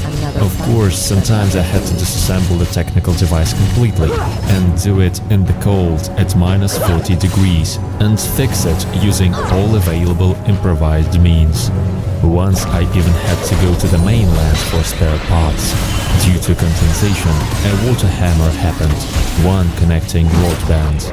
We waited 4 weeks. It didn't work out any faster, but fortunately it was in the summer. So everything was boring enough. I entertained myself as much as I could. And there was such a time. One day, as I remember, a new geologist arrived. He was young, even younger than me. The new geologist began to ask everyone, under various pretexts, in which rivers there is gold. He'll ask one of them casually, then the other. Well, when he asked me, I told him about one river, 15 kilometers from the camp. I told him that I was fishing there and saw something shining on the bottom, but I'm not sure. I told him to take a bag, collect sand, bring it to the camp, and then we will sift through it in secret from everyone and see if there is anything there or not. So the fool geologist believed, really ran to the river, dragged a bag of sand across the tundra, and he gained a lot from greed. When he brought it and started looking for gold, as a joke, I poured copper shavings into this sand for him, and probably it was too much. When he saw the shiny copper shavings, he was very happy. And then he disappeared for 3 days. I had to tell everyone a joke when they couldn't find him for a long time. He spent 3 whole days searching for gold in the river, but he didn't find anything, and he didn't want to come back empty. He didn't talk to me anymore, and then he flew away altogether. No one forced me to sit in one place around the clock. So while the geologists were going about their work, I had other things to do. I traveled across the tundra in search of fish lakes. There were a lot of fish there, because there wasn't a single living soul in the vicinity, only dwarf trees and small mountains. I agreed with the boss and left for 2-3 days, making sure to take some food, matches, a gun. I didn't want me to bear or a Wolverine without a gun, a compass, a tent, a sleeping bag, a small folding drill, and fishing rods, of course, with a set of jig hooks. I loaded the whole thing into a snowmobile and left. At first, in the tundra, it seems that it's almost impossible to get lost there. High mountains can be seen from afar. Low trees do not interfere with the view in any way. Landmarks can be seen for several kilometers. But this is all complete nonsense. Endless fields of dwarf trees and the same mountain range, and that's it. You can wander endlessly in search of the place where you came from. People managed to get lost in the simplest situations. One summer, 2 fishermen went to the middle of the lake, went fishing, and there are 4 mountains around the lake. They were identical mountains. They swam to one, looked at the shore. They did not come from here. They swam to the other shore, again not from here. And the lake is small, let's swim along the shore, look for traces. They were lucky then that it was a polar day in summer. It was like the whole 24 hours. After 6 or 7 hours, the tired fishermen found the place from where they had sailed. However, it happened absolutely by accident. One of the fishermen crumpled an empty pack of cigarettes and threw it on the shore before getting into the boat. That's how they found the right place. Everything is so identical and infinite that you are simply amazed. Sometimes when you drive in a straight line, it begins to seem that you have already seen it all and are driving in circles. Stupid feeling of déjà vu. Here the main thing is, in no case should you turn off the way. That time, having stuffed a set of necessary things into a snowmobile, leaving behind the geological camp, I rushed off into the tundra in search of a good fish lake. According to my calculations, there should have been good-sized pikes in the place where I wanted to fish. I really wanted to surprise my colleagues with a noble prey. After a few hours later, I was already driving up to the very fatal lake, which I later showed to hundreds of people, both military men of different ranks and scientists. But this was the first time I saw it. The lake did not look any different from hundreds of other lakes scattered throughout the tundra. So all subsequent events were nothing more than an evil fate. I have often come back to this moment in my thoughts, during all those long years spent in prison. Why me? What is the probability that in God's forsaken places, among hundreds of identical lakes, a single person will find exactly this lake? But I digress. At this time of year, the lakes froze at least a meter deep, so I fearlessly drove a snowmobile almost to the middle. And then the ice cracked. The snowmobile immediately fell into the crevice, and with it, Internally, I prepared to swim out of the icy water. but instead I felt myself falling into the void. I managed to realize that it was not ice on the lake, but an ice crust hanging over some cave. Then I hit the ice and lost consciousness. I don't know how long I lay unconscious, but judging by the fact that I didn't have time to freeze anything, I woke up almost instantly. I woke up in a cave about 6 or 7 meters deep, and the frozen water, which I took for a lake, formed a kind of thin ice roof through which, though weakly, light still penetrated. First of all, I looked around, and although I was raised by atheist parents, I crossed myself. There was an even deeper abyss near the place where I fell, where apparently my snowmobile fell along with all my things.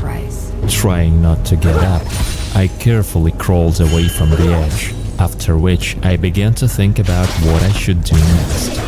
I found myself in a difficult situation. Without weapons and transport, it was difficult for me to get to the camp, even if I got out of the cave.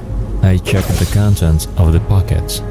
The matches, hidden in the bosom and carefully wrapped in a fabric that protects from moisture, were in place.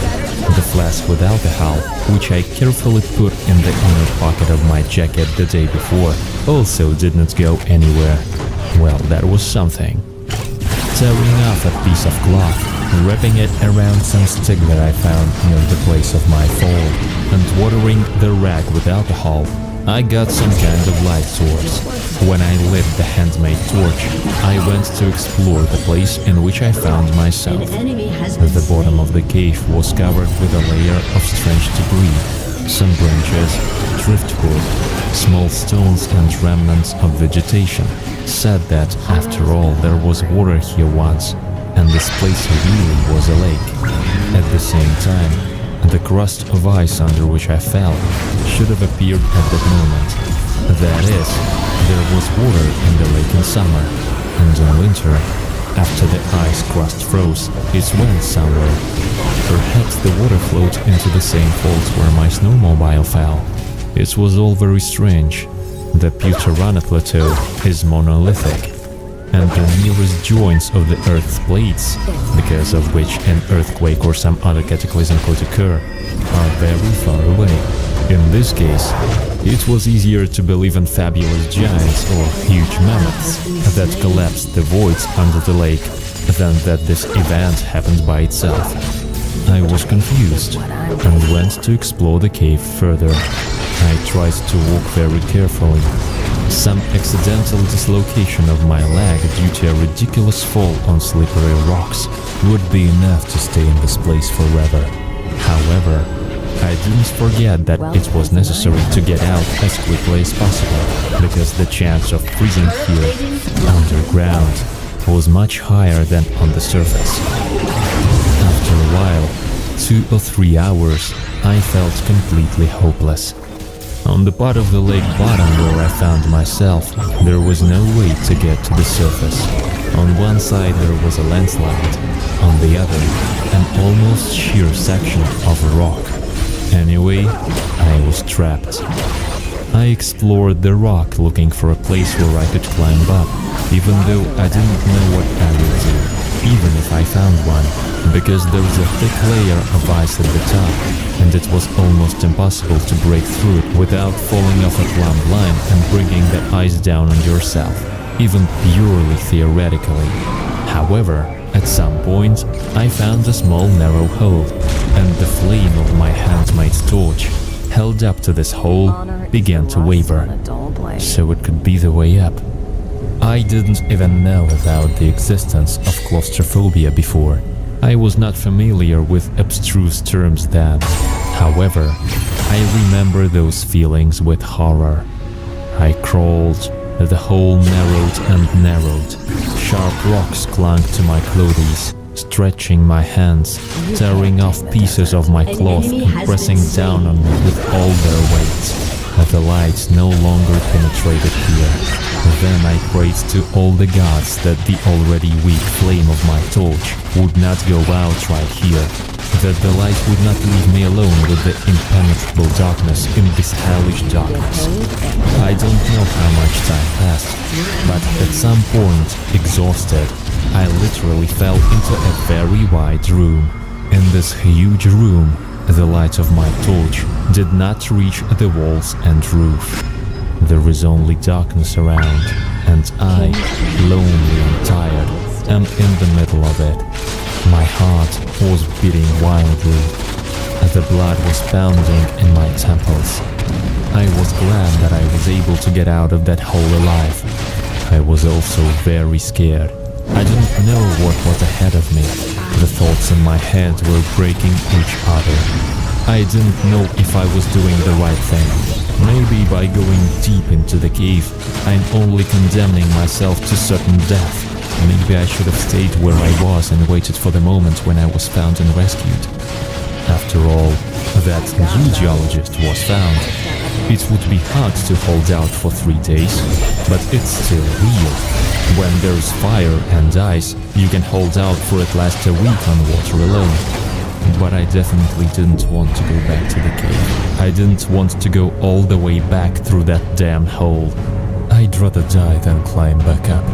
With this thought in mind, I actively began to explore the room in which I found myself.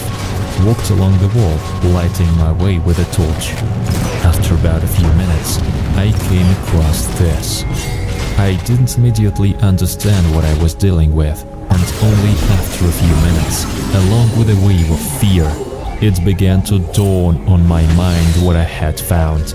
The skeleton of the monster was lying against the wall. At first it seemed to me that these were the remains of some large animal, maybe a deer.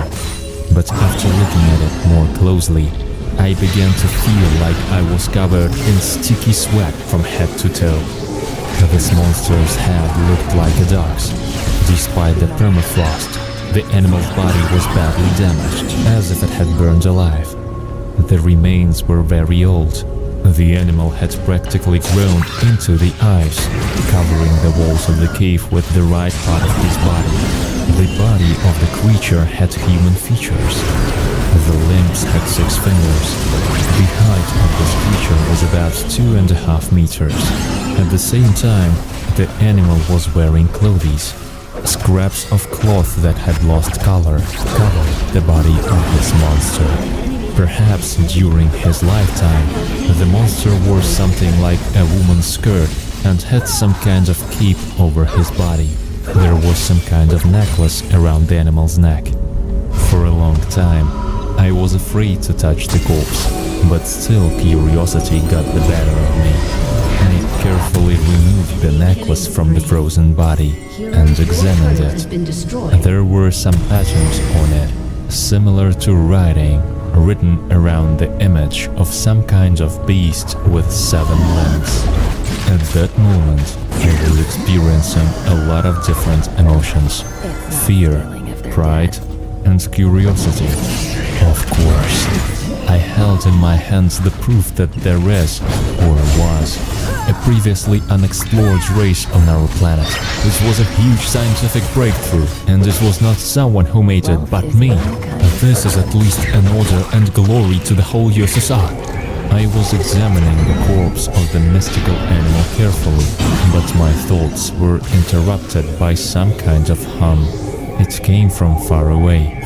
Then I wasn't sure if the sound was real, because for a long time I had been in the complete silence of the cave, and I only heard the echo of my footsteps and the pounding of my heart in my ears. I was very inspired and imagined how this cave was named after me, and maybe even some street. So I made the biggest mistake of my life. I went in the direction from which the sound came.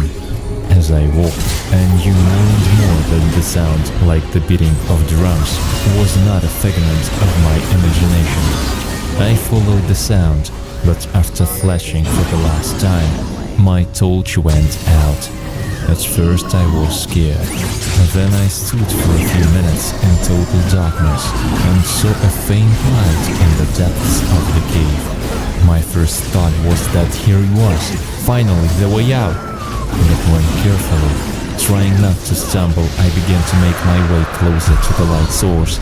It became clear that what I saw had nothing to do with daylight. Moreover, the sound of the drums was getting louder as I approached. Everything that followed is forever imprinted in my memory. As soon as I approached the light source, I realized that I was on a hill.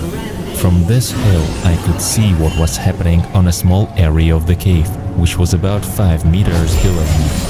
This area was illuminated by a bonfire, the fire of which was blue.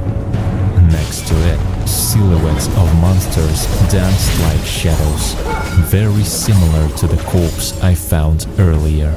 I couldn't find the source of the sound, but the drum beat intensified. It was at this moment that I should have left, run away, hide far away from this place. But curiosity overcame fear, and I peered into the shadows of incomprehensible monsters that were unnaturally writhing in the blue light of this alien campfire. They were shaking terribly, as if in a painful fit. Then they froze, raising their long paws or hands. I don't know what they have. They bared their mouths, ran on all fours, fell, and got up. Soon, I saw something that I couldn't see before in the dark. They were next to a huge hole, like the one that my snowmobile fell into, only much larger. It began next to the fire and stretched so far that its end was not visible. I looked at it all as if mesmerized. I couldn't move or breathe, and then suddenly the figures froze. The drumming stopped. The shadows began to whine and growl. It didn't sound like a dog or wolf growl. It didn't look like any animal I've ever known. At some point I began to recognize the words. They said something like call. The same thing over and over again. The echoes sang along with them, spreading a wild rumble throughout the cave. The terrible wheezing was so loud that I couldn't hear my own thoughts. And then something happened that I still have nightmares about. Suddenly, if by a wave of an unknown conductor's baton, the creatures fell silent. For a second, the dead silence rang in my ears. Then, from the hole next to which the monsters were standing, a creepy, unlike anything else, rumble was heard. It was as if someone had blown a giant horn. Then, a huge monster appears from the hole. There was very little firelight to see the giant completely. It was huge. Even without seeing the whopper, I physically felt that this shit was crawling out just from everywhere. I do not know what it was, but at that moment I was so scared that I screamed. The monsters near the campfire immediately turned to me. I just felt like I was being burned by a lot of stairs. And after that, I raced away. In the dark, somewhere blind as a puppy, not thinking that I could stumble and fall, not understanding in principle where I need to move. I really just wanted to hide from this giant, who for fuck knows how long slept at the bottom of the cave. I ran, fell, got up. I heard the sound of footsteps behind me. I heard the wheezing and howling of these monsters. Tears rolled down my eyes. I remember everything that happened next in fragments, as if I was dead drunk. I remember seeing the light. I remember running towards it, stumbling, feeling no pain. I just wanted to be away from this cave, from this place. I remember how, scratching the ice with my hands like a daring sportsman, I climbed almost a sheer cliff. After getting out of the hole, I just raced forward, not stopping for a second. I spent that night sleepless, trying to warm up by the campfire. In every rustle, I could hear the footsteps of the pursuing monsters. A few days later, my colleagues finally found me. After that, I was afraid of dogs for a long time, just in a panic. You already know what happened next. I would really like all these events to be just a figment of my imagination. But that mysterious necklace that I took with me from that cave, it was proof that everything I saw was real. The necklace was taken from me almost immediately. After all the interrogations, I was taken to this lake several times. A huge bunch of military men ran around these caves, exploring them up and down. Even I have no idea what they found there. We'll probably never know. But I finally did what I wanted. I told my story, which no one was supposed to know. I still don't know who I saw in that cave then. Even now, in the era of space exploration, man has not yet reached the vast expanses of the Earth, millions of kilometers of Earth. There are hundreds of similar caves hidden from the eyes of people. We are afraid of aliens and want to find life on their planets, while God only knows what our native Earth hides from us in its depths. Laws or whatever works. I hardly know where to begin. It's been 10 years, much has happened, and everything is already a little blurred and seems like a bad dream. Anyway, at the very first opportunity, I left not only my small homeland, but hoped that I would never see or Honor is hear the anything rust like on a what dull was in the blade. swamps again. I recalled Aras's words and realized ally that it's has been impossible, slain. but it's a little calmer now. And in the country where I am living in now, mushroom and berry picking usually means going to the store or a trip, You can't which change creates the desert. absolutely no need to distinguish mushrooms or know which side the moss grows on.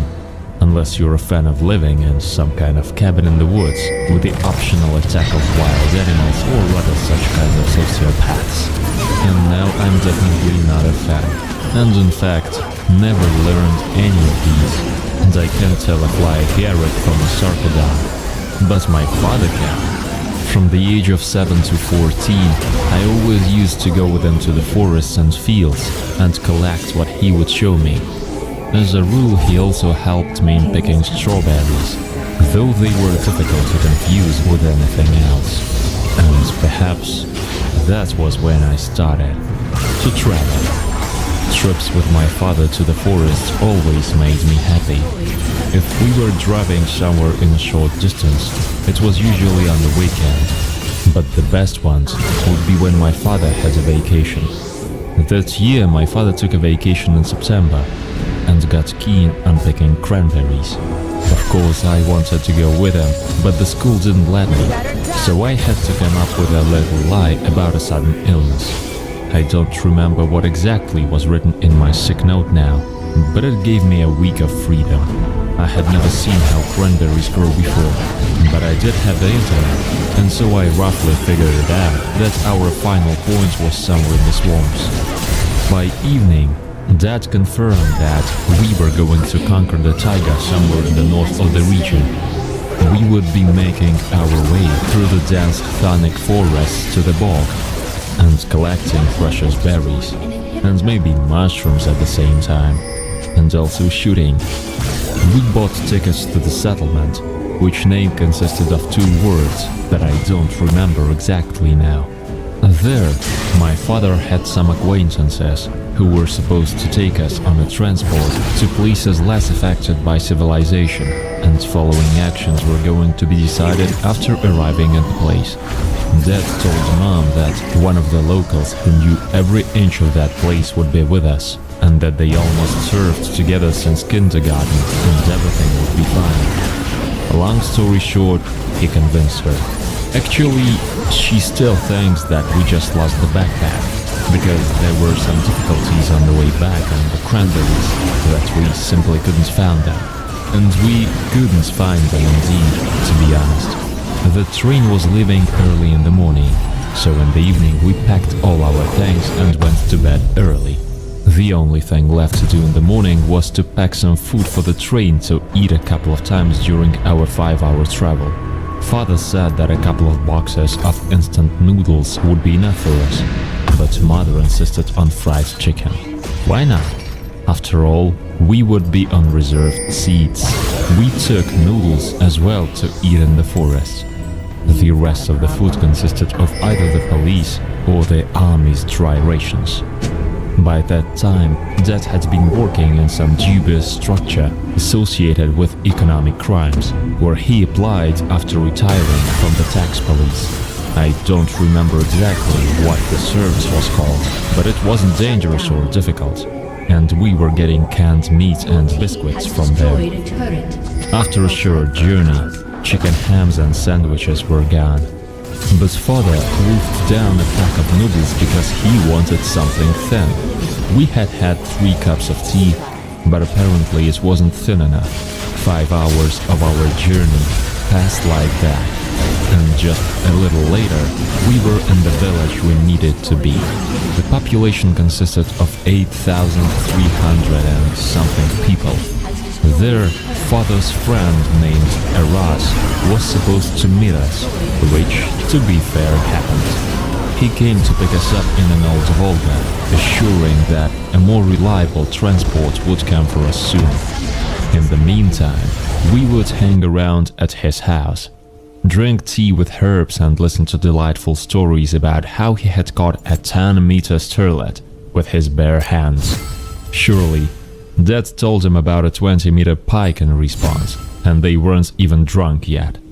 Eras didn't welcome alcohol, and Father also believed that we still had a long way to go, so everyone would be fine with it.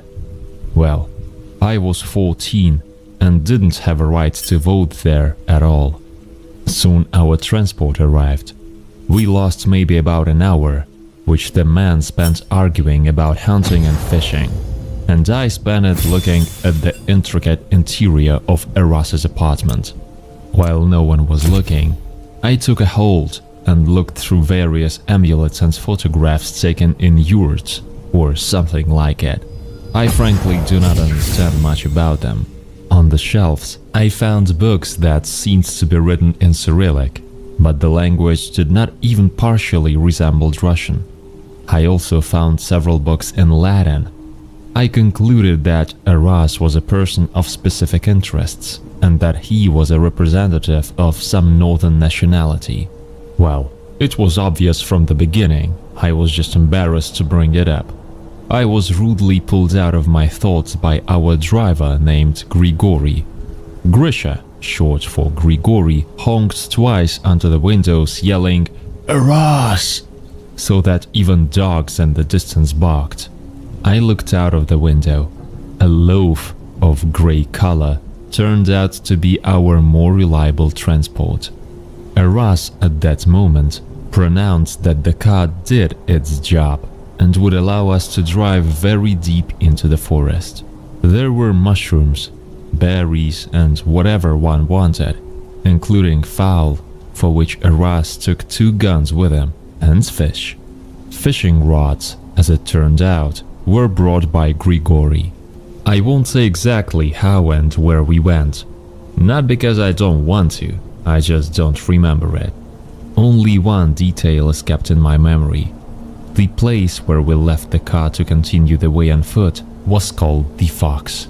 In this Fox, Grigori had an agreement with a cloth-eared local granny, to whom we deposited our car in her wooden garage and our canned meat in her spare room. In the morning, we were supposed to start moving deep into the forest. The devilry began at night. I always slept badly in a new place, but back then, I got tired of the endless road, conversations, heavy backpack, and all these herbal teas that diligently lulled one to sleep.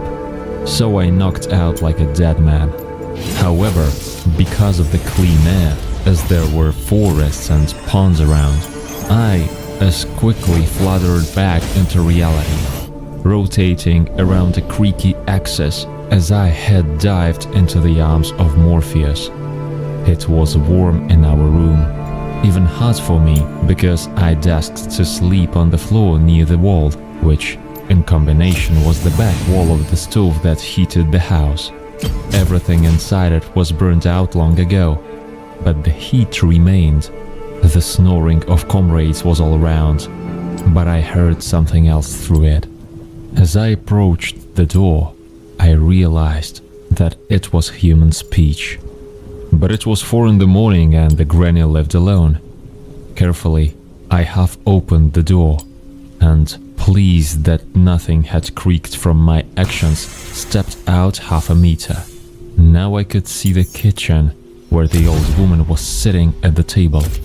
The curtains were drawn in the room, blocking out any possible outside light, but a small candle was lit on the table. Granny was looking at the candle and muttering something, sometimes obviously asking questions, as I assumed by her intonation. I did not get the essence of her talks, and maybe it was for the best. I am still surprised that I didn't scream then, looking at the section of the wall illuminated by the trembling flame. I still shudder as I remember that shadow theater. First it was empty, but then, suddenly 3 small creatures came out onto the white limestone stage. Or rather, the shadows. And those shadows started to dance. The creatures were anthropomorphic, and their dance certainly looked like something ritual rather than a waltz, for example. And Granny kept asking them questions.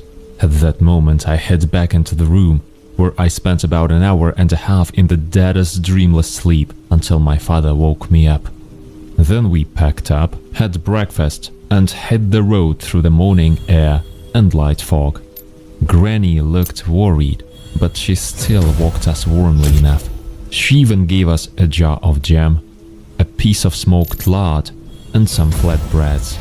Grigory and Araz showed the path which led along to the forest, and father and I followed them. The area was wild, but the route was obviously popular since the path was clear-cut. When we went so deep that the village wasn't visible, I began to tell what had happened at night. Araz seemed to be listening with some interest, but then he joined the general flurry of jokes and stories about how they all had got up 33 times a night to go to the toilet, drink water, smoke, look at the forest at night, scratch the dog, and how I had slept like dead and hadn't got up until the morning. I decided not to argue with them. Actually, the beginning of the end was laid there. I won't be describing for a long time how we were in shock and how we couldn't understand anything. Straight to the point. The forest. It was like a flat decor. We did not see any living creatures, except for insects and worms. We didn't see any mushrooms or berries. Of course it was September outside, but it was still quite warm, which apparently the local greenery wasn't aware of. It was all kinds of wrinkles, although the ground under it was obviously not dry. The leaves on the trees were yellow too, and again, it was autumn already. Only conifers gave off yellowness too, and all the way along, we were hearing an unusual sound, which eventually started to annoy. It was of somewhere in the distance. A swarm of locusts was buzzing, to which a herd of donkeys echoed in unison, and their voices mingled into something common. We were walking slowly while a chill down our backs was running very quickly. We stopped for a rest, even had collected a bag of mushrooms earlier. We found only one stump that wasn't struck by it. I don't know how many degrees it was, because back then it was difficult even with ordinary phones, and there wouldn't be any signal anyway to check the temperature on that ancient internet. The fact was that it was getting very cold. Dry trees there played into our hands. While I was setting a fire, my father and Grisha went to some river and tried to fish there. They returned quickly, saying that the fish soup would be with canned food since the entire shore was strewn with dead fish and frogs. So, even if we caught something, it couldn't be eaten. Consequently, we warmed up canned cereals and meat on the fire, added Granny's grubs, and spent the rest of the night talking. The man talked about all sorts of internal and external enemies that were poisoning our taiga. and I talked to myself on the topic that it would be better if I had gone to school. The night fell. Father and Grigory crawled away to the tent, having taken some cognac, which Grisha made himself. And I stayed with the Ras.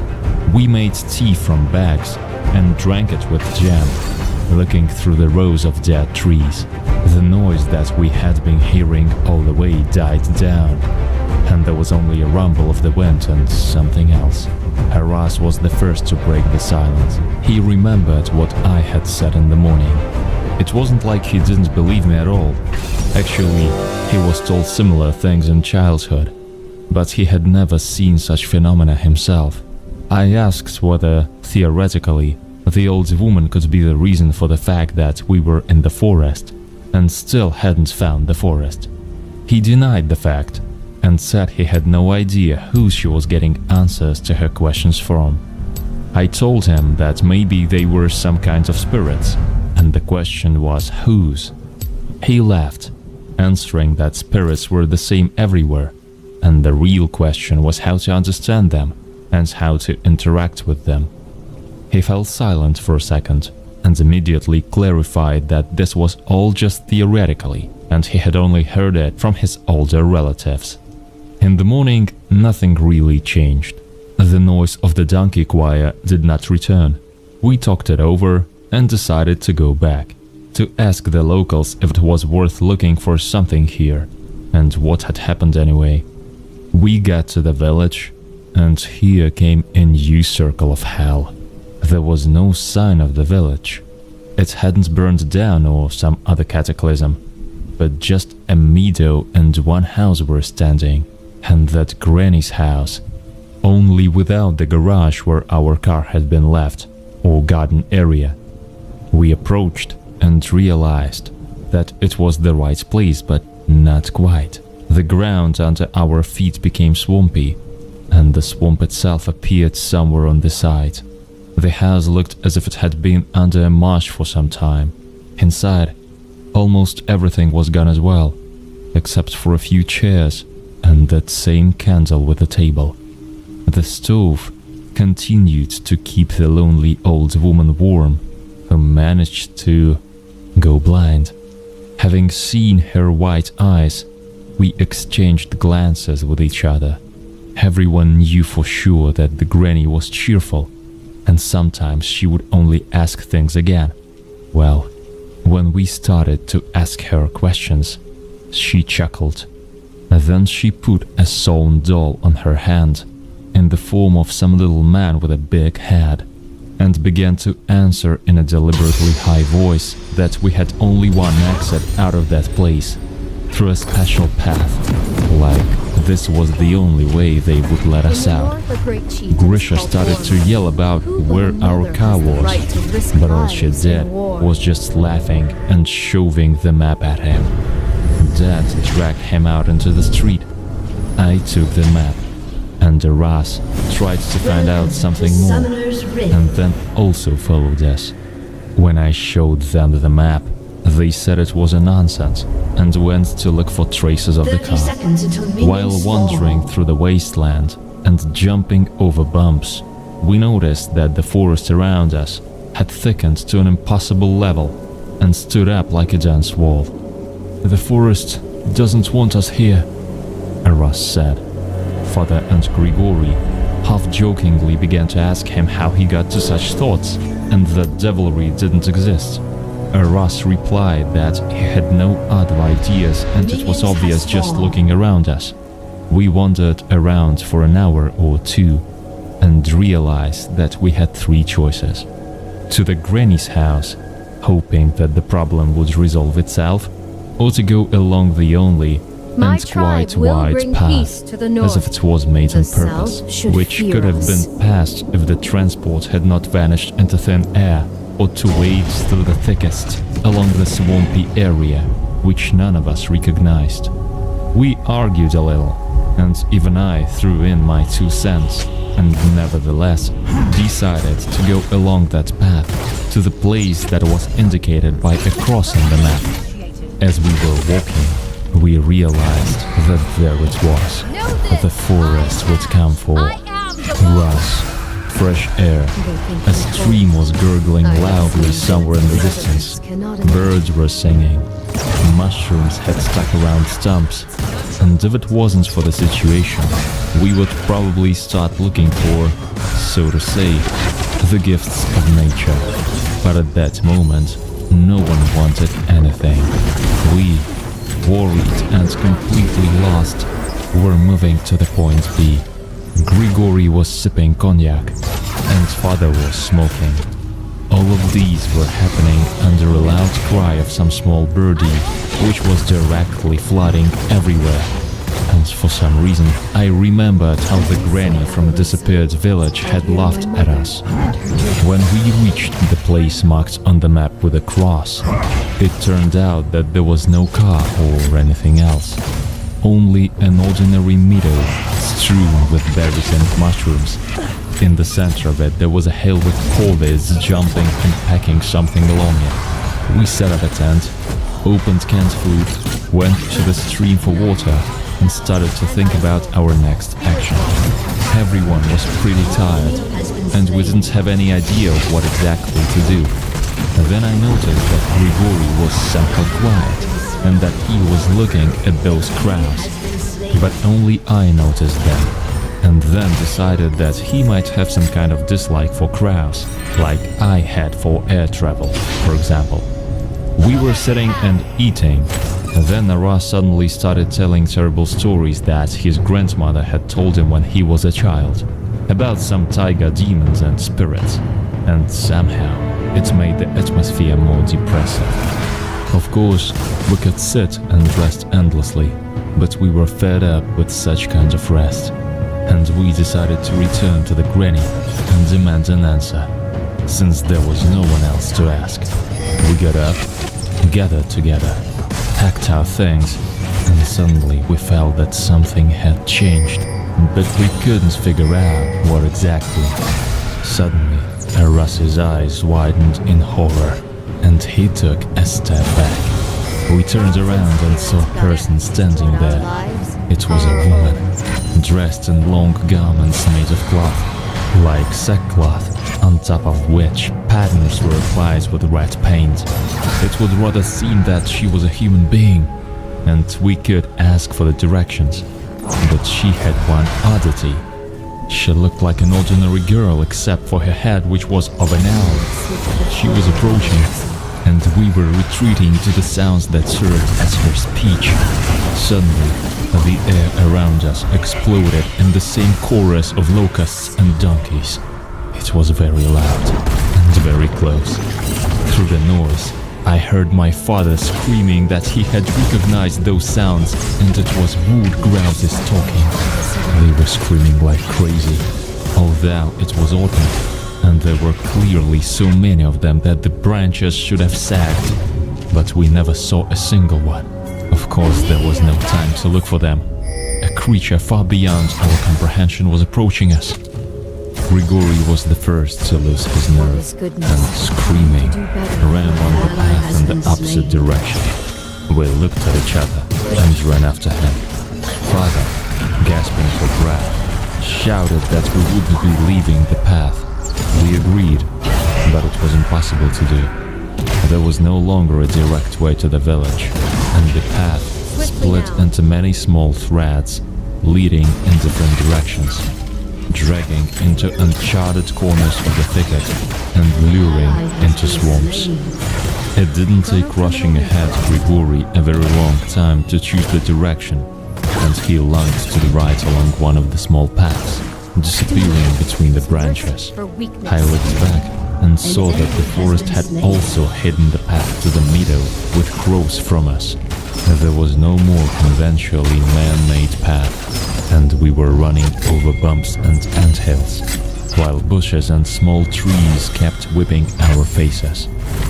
The owl woman wasn't chasing us, and apparently she didn't even start to chase.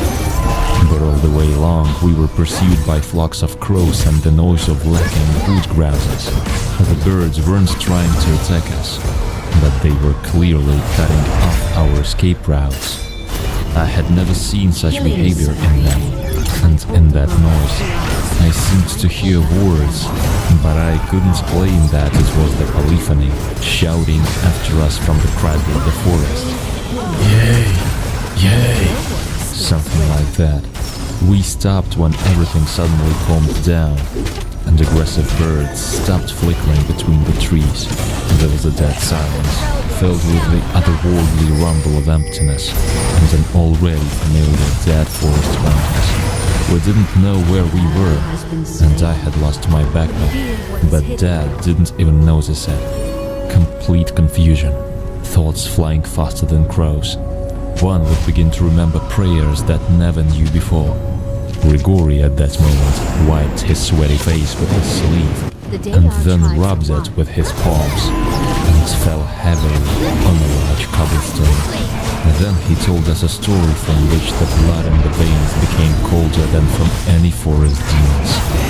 Sometime after the collapse of the Union, he went to the same places with some Urks, whom he barely knew. Their goal was initially the same as ours, but then they met a lonely girl in the forest, probably from a local village, or from some other settlements.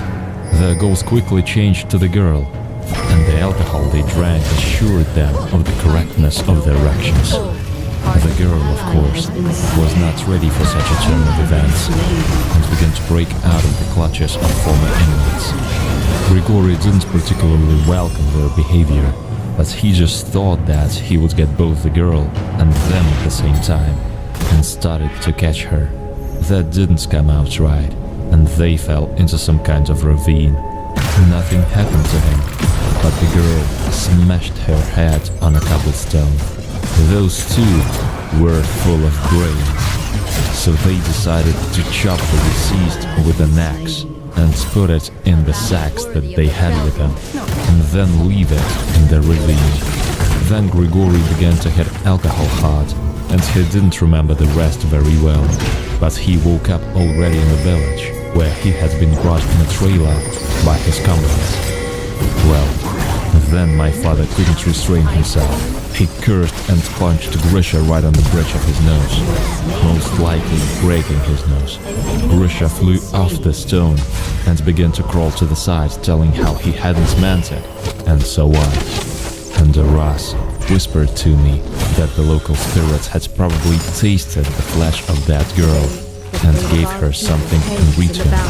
Like, this was how shamans in the north were chosen. And since the spirits were the same everywhere, it was his theory then. He tapped me on the shoulder, adding that I had better stand where I was, and went to drag my father away from the alleged hero of the day, because the former had already taken up the club.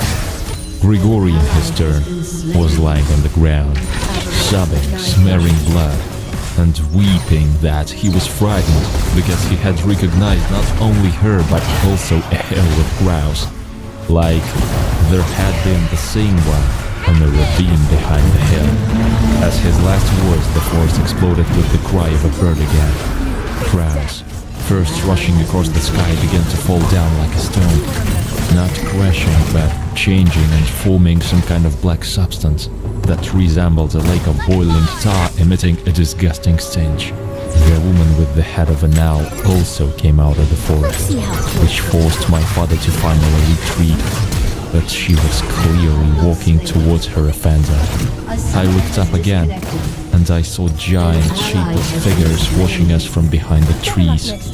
They were perfectly black in color, had many eyes, and small tentacles were visible on the sides of their entire body. They were not going to take an active part, but gave the go-ahead to the actions of their world, who, like a fluff, tore Grigori off the ground, and then with his cries entered the black lake with him. We were fleeing again, and when we came to our senses, we were already near the village, which had returned into its regular pattern.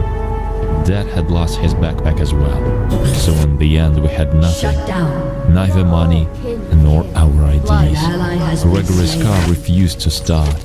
Fortunately, Aras, who had been apologizing for such acquaintances for a long time, lent everything he had to us, saying that he would be able to get back somehow later, but for now he needed to talk to the old woman. In the end, we started to get lucky and very successfully left those places by hitchhiking. As I understood, my father eventually lost contact with Aras. He later started to travel to those places more often, and after that he simply stopped picking up the phone or getting in touch. I don't know what happened to him. Father most likely isn't aware too, and didn't even try to find out. Gregory has never been found or seen. I have found information about his two accomplices, but I'm not sure. In an article in a small newspaper, it was written about two men being found near a small settlement lost in the taiga, in several sacks, in the form of a soup sack.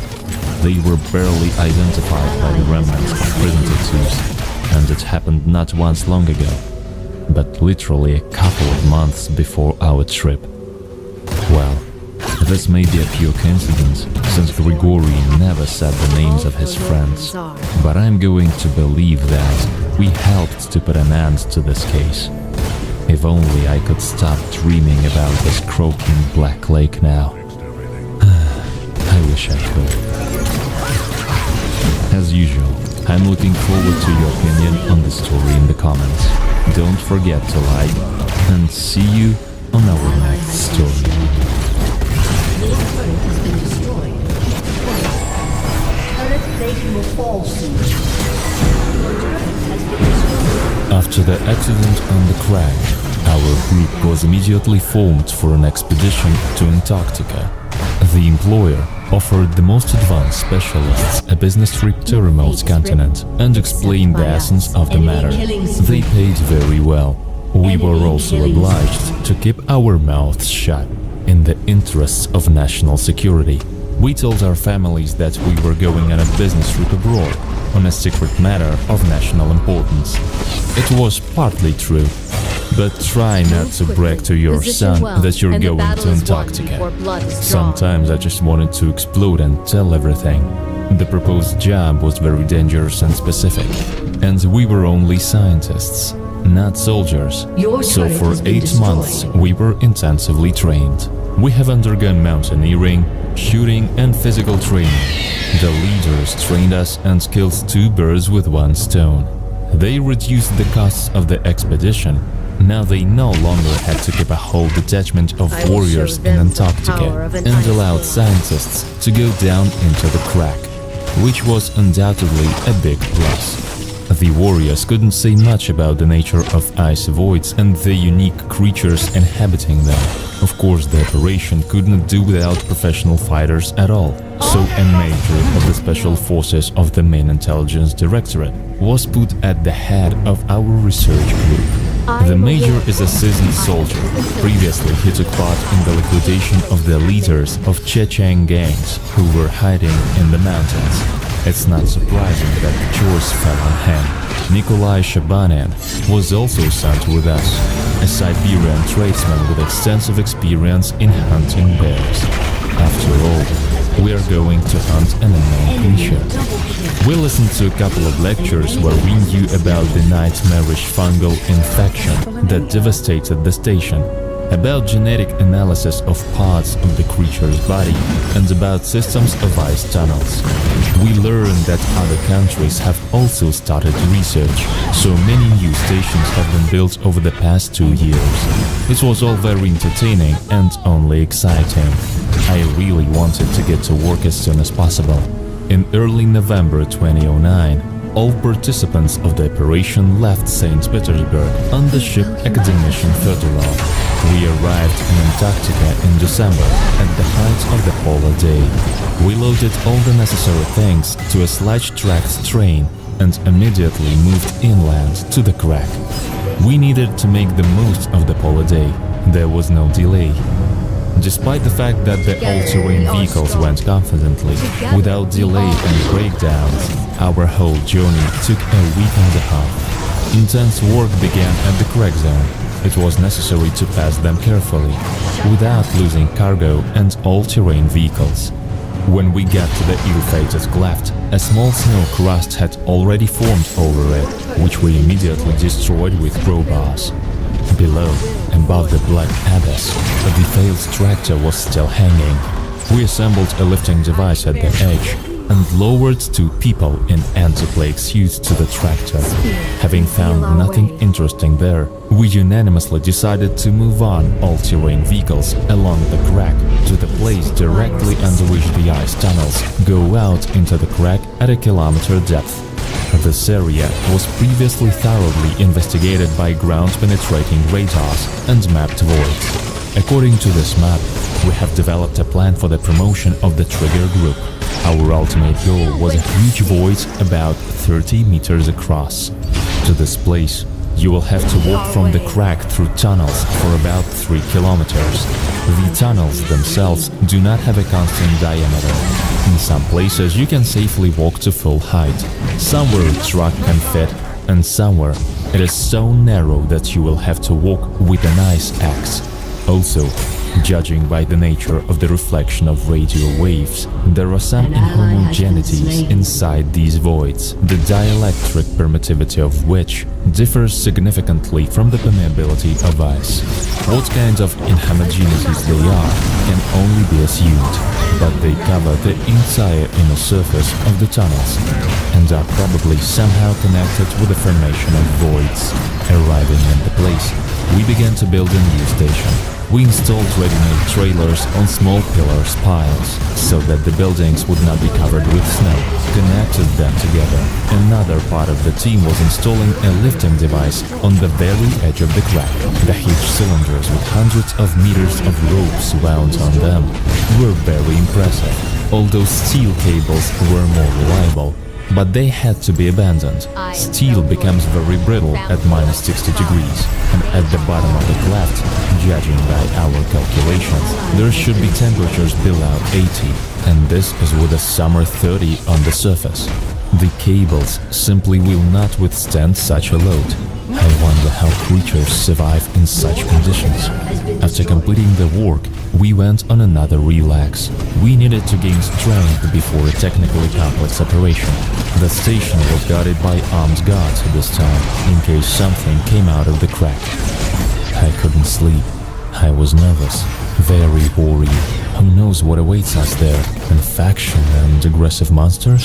Or maybe an accident will happen during the descent. For example, an ice sledge will break off from above and crush the whole group. Let's see how A close they high-calorie can breakfast was waiting for us in the morning, because no one knows when will we be able to have a snack next time. Downstairs everything is probably infected with spores, and taking off an anti-plague suit there for the sake of eating would be tantamount to suicide. We should have slept several hours, maybe even days in the crack, at extremely low temperatures, so special suits with internal heating were developed for us, powered by replaceable batteries, the charge of which lasts for 3 hours. But if you turn on the heating only when freezing, then, judging by the tests and calculations, it will last for almost 5 hours. Each was given 2 batteries, which should have been enough. We were lowered into a crack. The descent group consisted of 8 people in a lifting cradle. In parallel, small cabins were lowered down, in which we had to spend the night and warm up at the bottom of the crack. With powerful beams and lanterns, we shone down, trying to spot the monster before she noticed us. Occasionally, the cradle had to be stopped in order to break through the ice eaves blocking our path with ice access. The temperature kept falling and falling. The strip of light from above became more and more imperceptible and dimmer. The occasional conversation echoed through the icy crevice, plunging into darkness. It was as if we were entering another world. And here it is, the bottom of the crack, uneven and narrow. The thermometer showed -83. The heating had been turned on in the suits for a long time. The device showed the absence of spores in the air, which seemed surprising. Just think how deep we are. For the next half hour we wandered along the bottom and found a 1.5 meter gap. It was the entrance to the tunnels. It even took my breath away. There was also no hint of the presence of spores. We returned to the cradle and began to install the cabins. We tried for a long time to turn on the diesels. Even the frost-resistant fuel behaved capriciously in such cold. We were ordered to stay in the cabins for now, charge the batteries and get some rest. We set off in 4 hours. 2 armed men were left in the camp to monitor the equipment. And the entrance to the tunnels, I experienced the indescribable feeling that all discoverers usually experience. Here they are, mysterious voids that have haunted the bright minds of mankind for so long. Voids in which hitherto unknown forms of life are hiding, changed by evolution for tens of millions of years beyond recognition. Life forms that have experienced a completely different path of development, unlike any other known to science. I looked at the ice at the entrance, took a sample, nothing unusual at first glance. Perhaps the unusual can be detected from the chemical composition. At first we didn't see any signs of life. When we went 50 meters deep, the instruments began to detect the presence of spores in the air. And then, something orange came into the rays of our flashlights, which covered the entire inner surface of the tunnel. The same strange heterogeneity that had previously been recorded by ground-penetrating radars. The air here was more humid, and our feet stepped into a nasty-looking slush that flowed from the ceiling and, very surprisingly, did not freeze. We took samples of the liquid. Upon a more detailed examination of the orange heterogeneity, we found out that it was a fungus, something like mold but having no analogues with the species known to science. I was visited by the idea that this has some connection